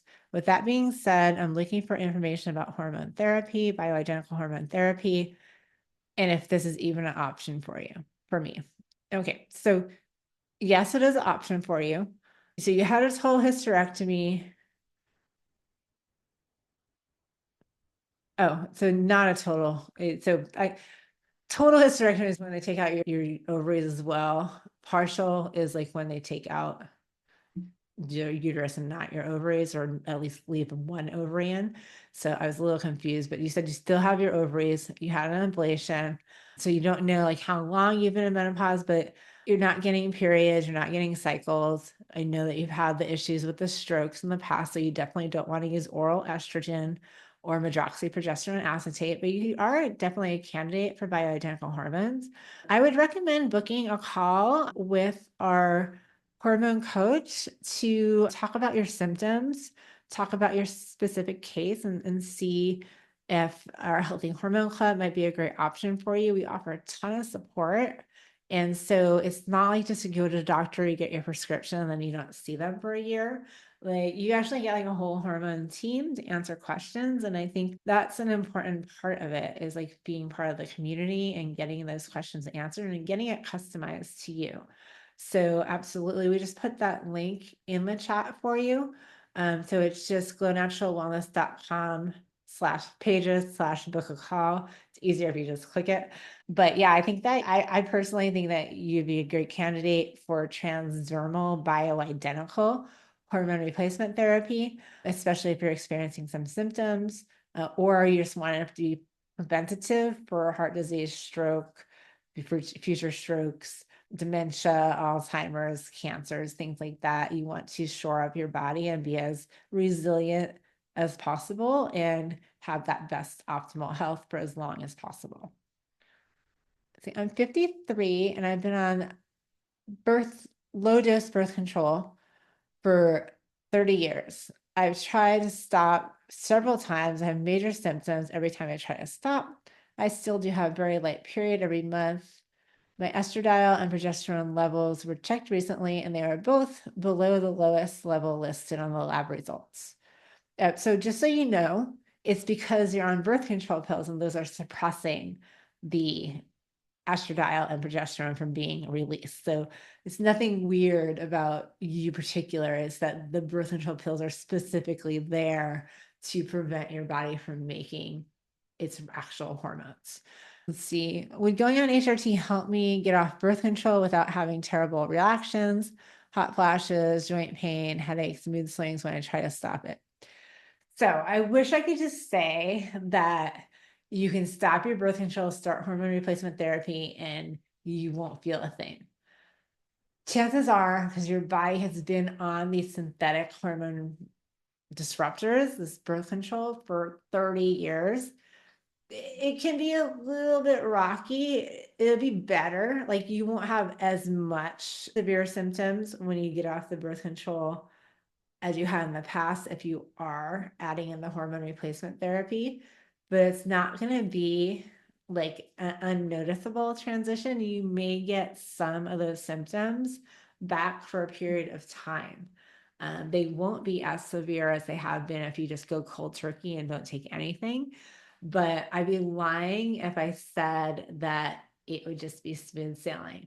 When you're coming off that long of a time on synthetic birth control, you're inevitably going to have some symptoms, but will they be better because of the bioidentical hormones? Absolutely, they will.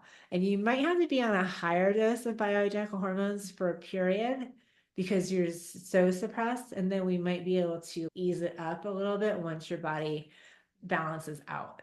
So we definitely can help. It's definitely not going to be as pain-free as I'd like it to be, but it can be better than you've seen in the past. So hopefully that's helpful. I'm completely honest. But I think for your health, long-term health, for longevity, so important to get off those synthetic hormones, those synthetic birth control pills, and really give your body those life-giving hormones that you so deserve to have. Right, awesome. All right, so Lana says she's 50. Awesome. I answered the question as if you were in the 45 to 55 range, so hopefully that's helpful. Let's see, is the estrogen and progesterone tablet that dissolves under the tongue the same as oral? So that is actually the troche that we just talked about. No, it's sublingual, so it bypasses the digestive system, but the research shows that about 30% of it gets swallowed inadvertently just because the nature of how our body works. Like saliva is like going down regardless of whether you're trying to have it happen or not. So you do still get some oral because it has to dissolve under the tongue. It does take a little while for it to do. And during that time, you will be swallowing some, but the majority of it is going to be sublingual, which is not oral. It's still bypassing the digestive system. The problem with the oral is that it goes through the digestive system, then immediately to the liver. The liver creates this harmful metabolites. There's an enzyme called MMP9 that affects the way your blood vessels react with any cholesterol in them, and it can cause blockages and stroke. And so that is like the main issue. There's other things happening as well, but that's the main one for estrogen, not for progesterone. But it's going to be better than taking just straight oral. So you sublingual, if you're doing sublingual or transdermal, not going through the digestive system, doesn't have to go to the liver first, goes straight to the tissues, as if your ovaries are making the estrogen. Didn't have to go through the digestive system then either. Didn't have to go through the liver. And then once the hormones are used, then of course you process them and your liver binds them up and puts them into the intestines, and then they go out of your body. Yeah, so it's not the same, but it's not also ideal for estrogen. Are there any studies that compare the health benefits using Chinese herbs versus HRT as far as hormone health symptoms? There probably are. Interesting note though. So even the ancient Chinese back like turn of the century, they would actually have pregnant women urinate on these papers that they would then dry in the sun, and they would create this powder from the dried urine, and they would give that to the older women as their hormone replacement therapy. I don't know how accurate some of those studies are, but there are a lot of benefit of Chinese medicine overall for like optimal life force energy and quantum physics and meditation. There's so many things that can benefit hormone related symptoms. Even I have a little mini course called Breathing for Hormone Balance. And there are studies that show that breath work can reduce hot flashes by like as much as 50%. So for the symptoms, like the hot flashes, the night sweats, the irritability, the joint pain, there's many different things you can do, lifestyle wise, supplement wise, food wise, nutrition wise.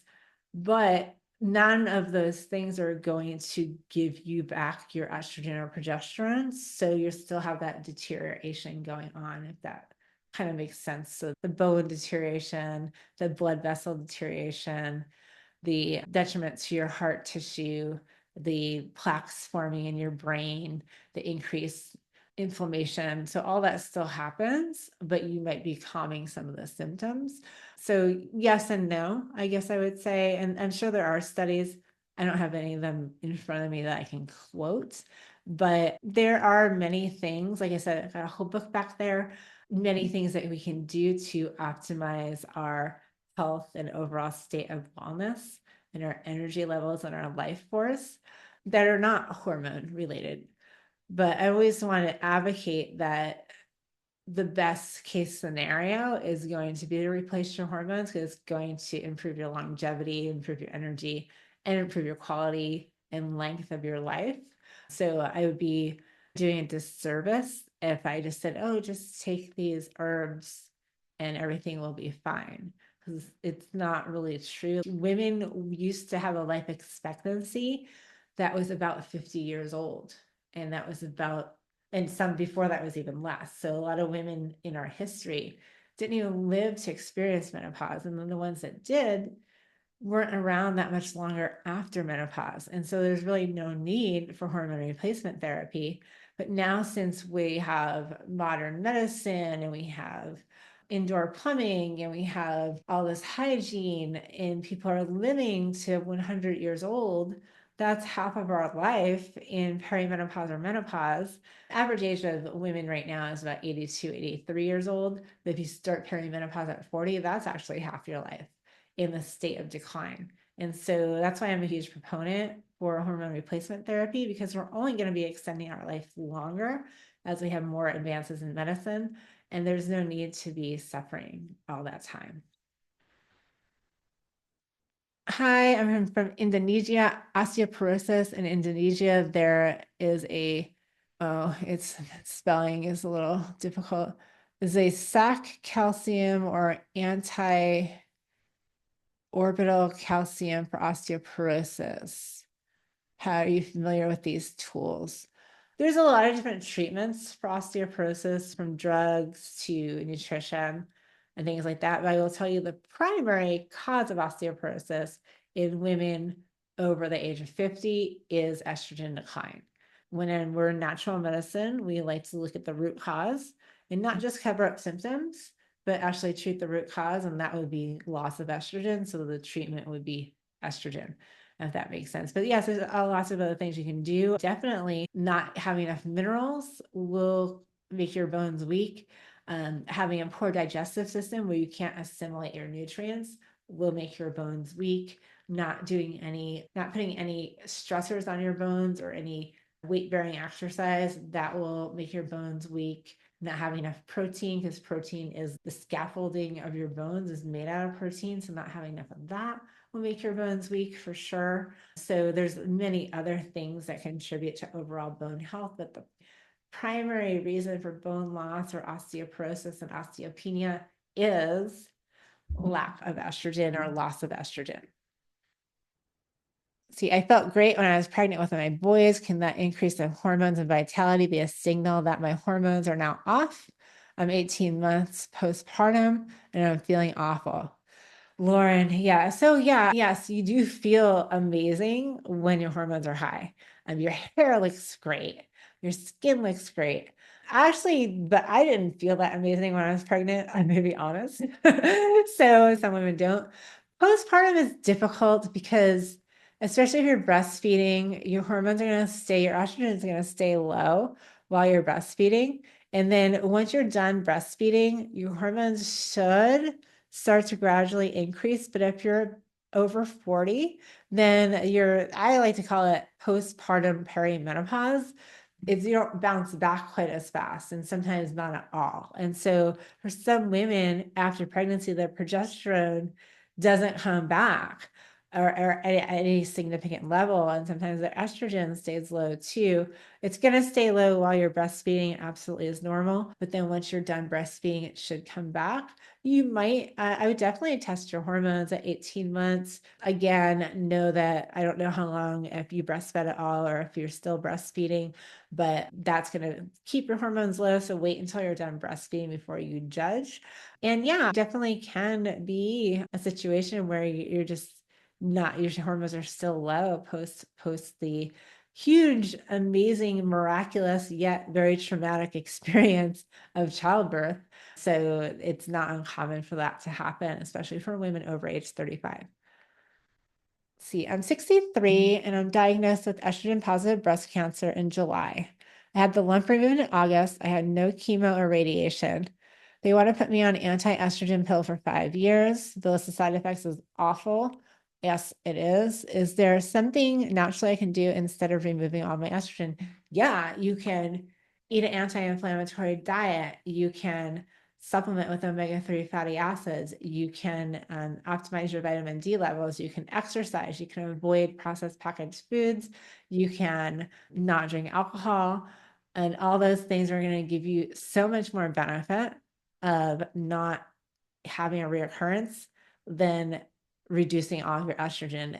Estrogen does not cause cancer. If you had estrogen positive cancer, that simply means that the tissue that was cancerous still had estrogen receptors on it. That means it had not mutated enough to no longer have estrogen receptors on it. All of our tissue in our breasts has estrogen receptors. Right now, my cells are estrogen receptor positive.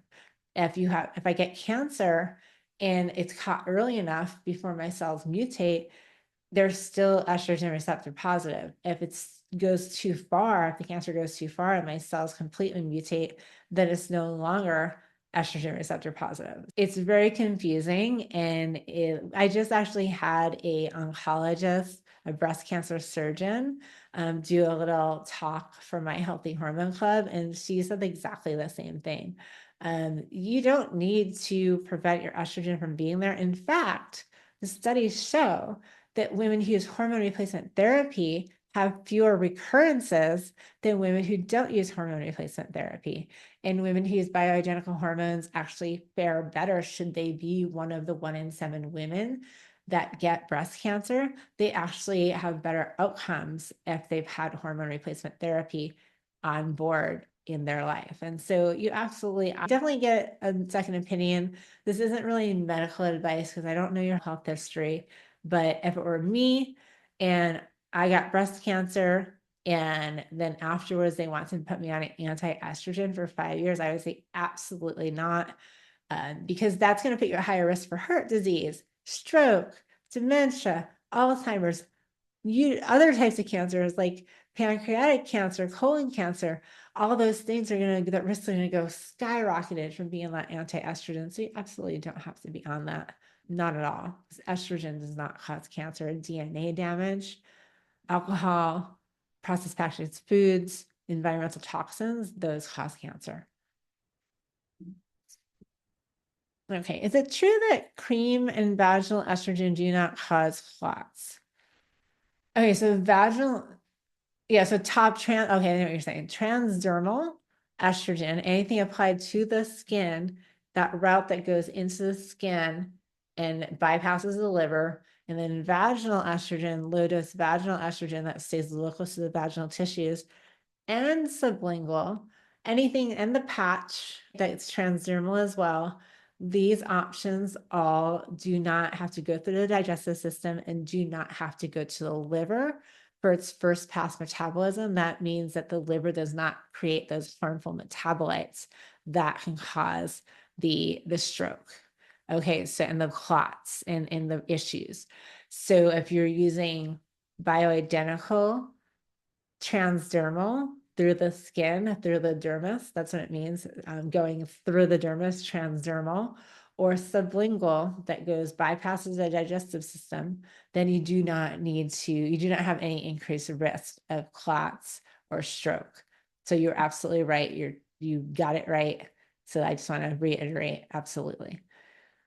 What is the optimal amount, milligrams per day, of estradiol patch to be for osteoporosis? That is individual. It depends on your current level. It depends on how you absorb the estrogen. So we'd have to look at your testing to see where you are in the range, and then your symptoms and the relation with the other hormones. There's not like one dose for everybody. I wish there was. It'd make it so much easier.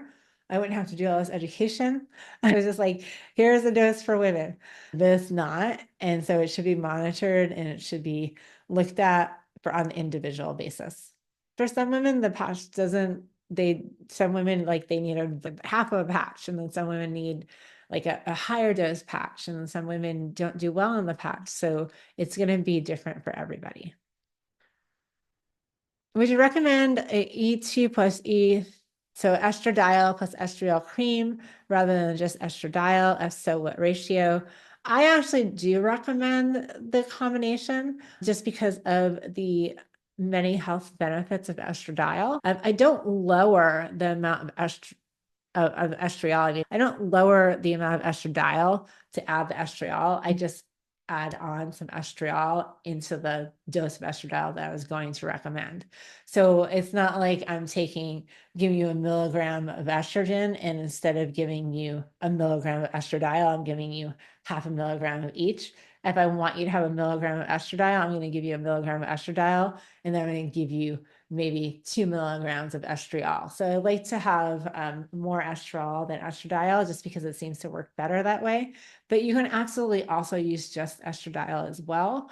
But there are some protective benefits for autoimmunity, for immune health in general, for breast tissue and for brain health, and for also for moisture and lubrication and hydration of estriol. So I like to recommend both, but I don't shortchange the estradiol. Estradiol is still the hero. It is still the one that does the most things. And so we don't want to give you less of estradiol because we're giving you estriol, but usually, like most people do it in a 50-50 or 80-20 ratio. It doesn't really matter so much the ratio as long as you're getting the correct amount of estradiol and then you're getting some estriol with it. Awesome. I really like to know HRT options. I was finally confirmed that I am in menopause. How do you know what's right for you? Sometimes it's a trial and error. Sometimes you definitely don't want to use the oral estrogen, right? So that's out. Depends on your preferences.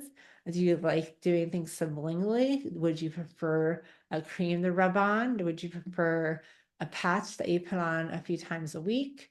Do you care about the adhesive in the patch being possibly toxic? Do you care about what ingredients are in your creams? Those are all just things that you want to look at and play out. There's no right or wrong answer. It's just more a preference. And then for some people, they actually might try one method and then they don't do as well. And then they might say, I'm still having symptoms, and then maybe they'll try a different method and maybe that works better for them.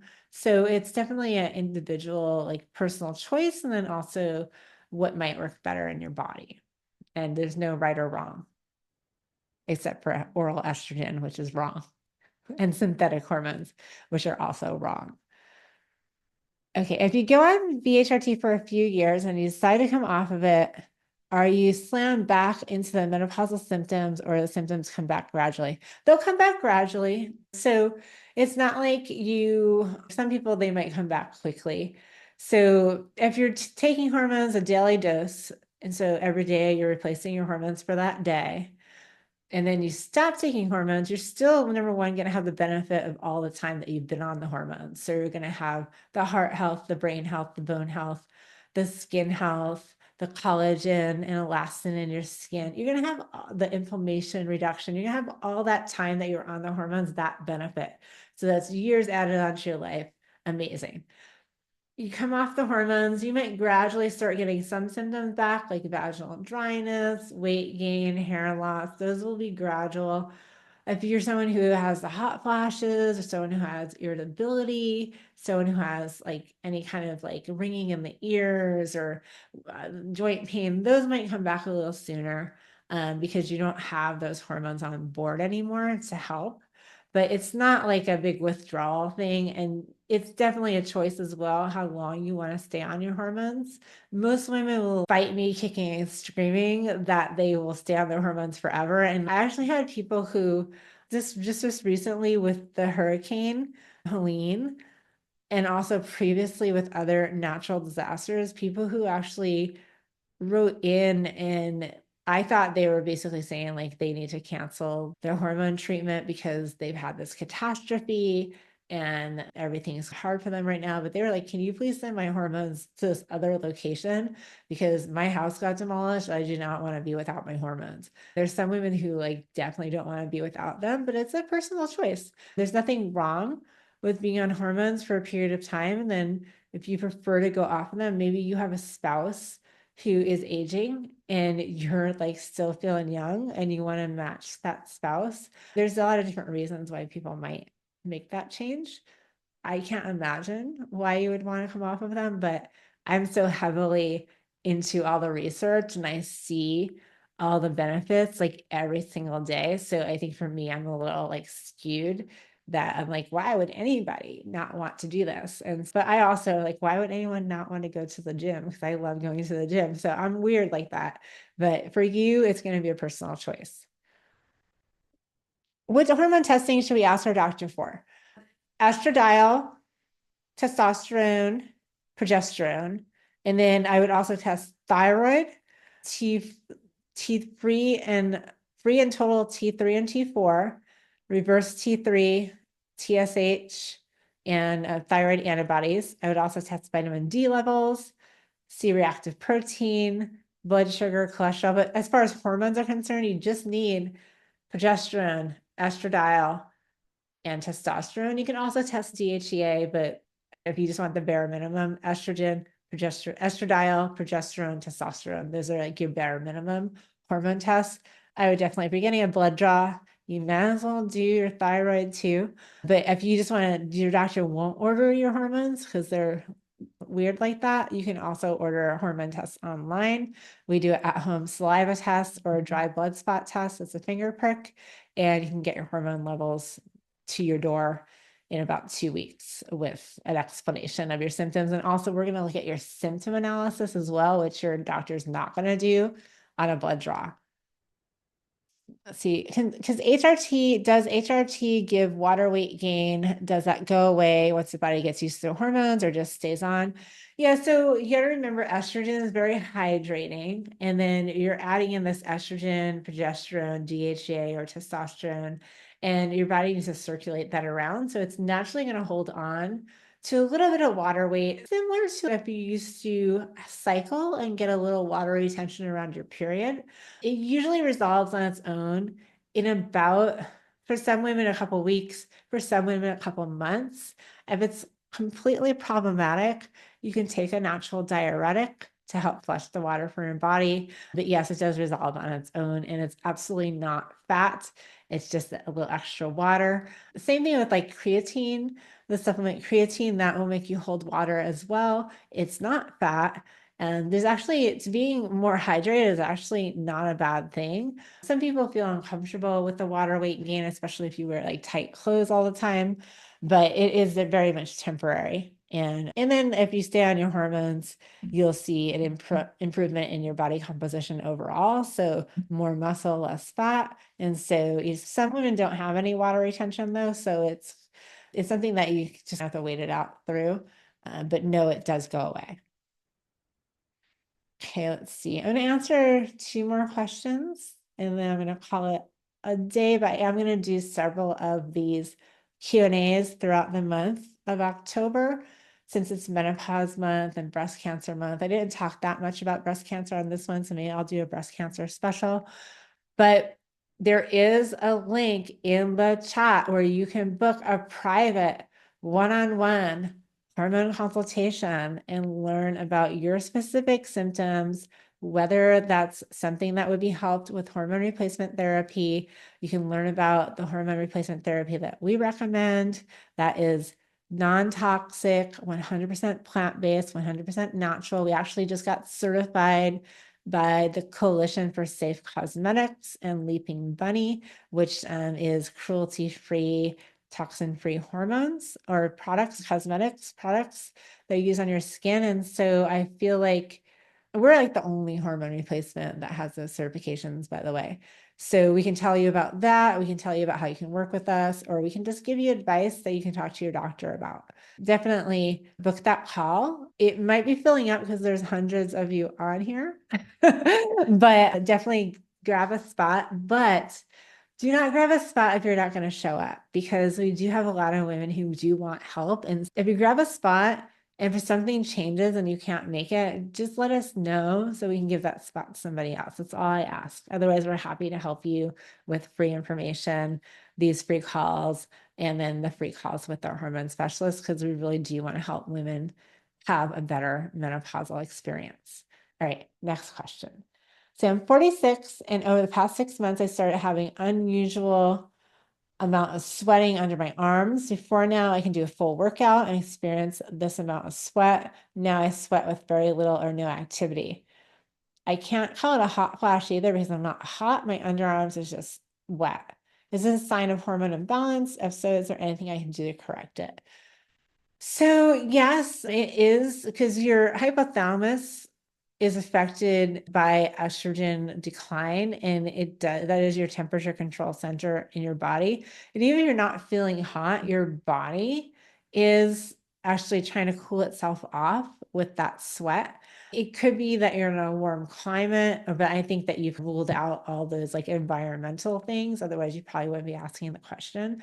There is also something called hyperhidrosis, which is a condition that can start anytime in someone's life where it's like abnormal activity of the sweat glands. that's not hormone related.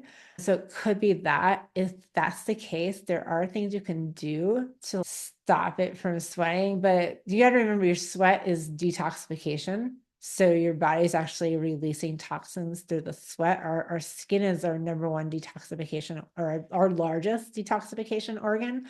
And so it could also be that you have some type of heavy metal toxicity or something that your body is trying to get out.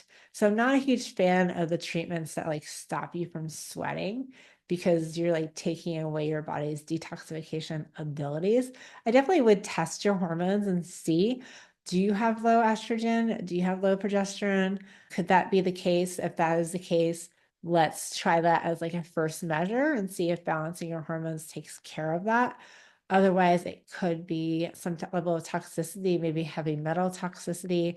We have a test called the HTMA, hair mineral tissue analysis test, that can like look to see if you have any heavy metal toxicity. I have seen this before in someone who had mercury and lead toxicity, that they were sweating profusely. They had armpit sweat, but also top of the head sweat as well, and it was not hot. So it was interesting. So could be a couple different things there. So are there any other forms of hormones besides estrogen that are of concern? To what extent is the choice and type a replacement? So yeah, there's, oh, besides oral estrogen that are of concern. Any synthetic hormones I feel like are of concern. So anything that is not estradiol, progesterone, testosterone, or DHEA. If it's not those words, if it's ethanol, estradiol, or it's all these other words, it's not, those aren't bioidentical. You want bioidentical, biologically identical hormone. And yeah, other if it's transdermal through the skin or sublingual, and it's actually biologically identical hormones, then you're going to be safe. There are really very few side effects. So the only caveat was the oral estrogen and sometimes oral testosterone because it will convert over, but I don't really see much oral testosterone being recommended. So it's not usually a problem. How does maca products compare to total benefits effects in perimenopause, menopause, and postmenopausal women?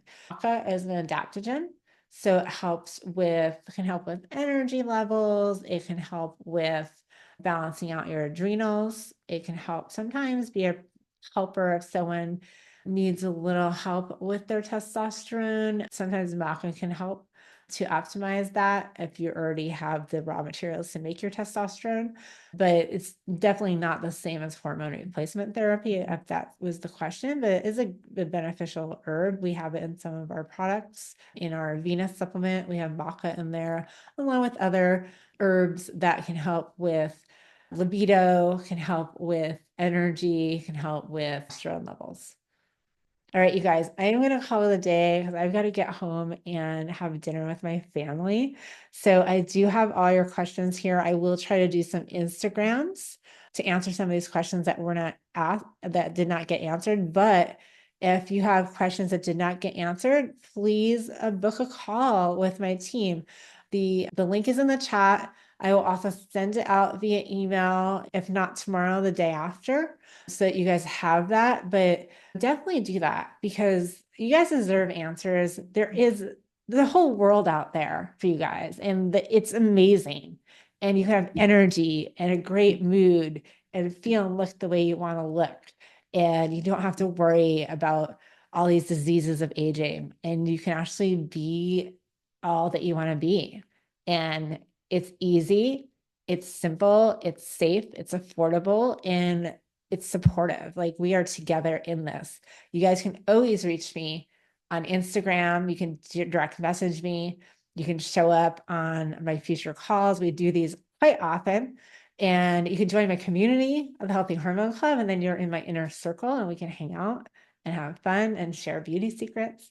And you have my whole team. I have an amazing team of really dedicated, really compassionate, gung-ho clinicians that just love to show up every day and help you. Thank you so much for being here with me tonight. I so apologize if I did not get to your question. I will download this. And if you are on Instagram, and I'm at Dr. Michelle Sands on Instagram, ask me the question there and I will answer it. If you're not on Instagram, you can email your question in and I will try my best to get it answered. Or you can show up to my next call and write, I did not get my question answered last time, and I'll give you some type of preferential treatment.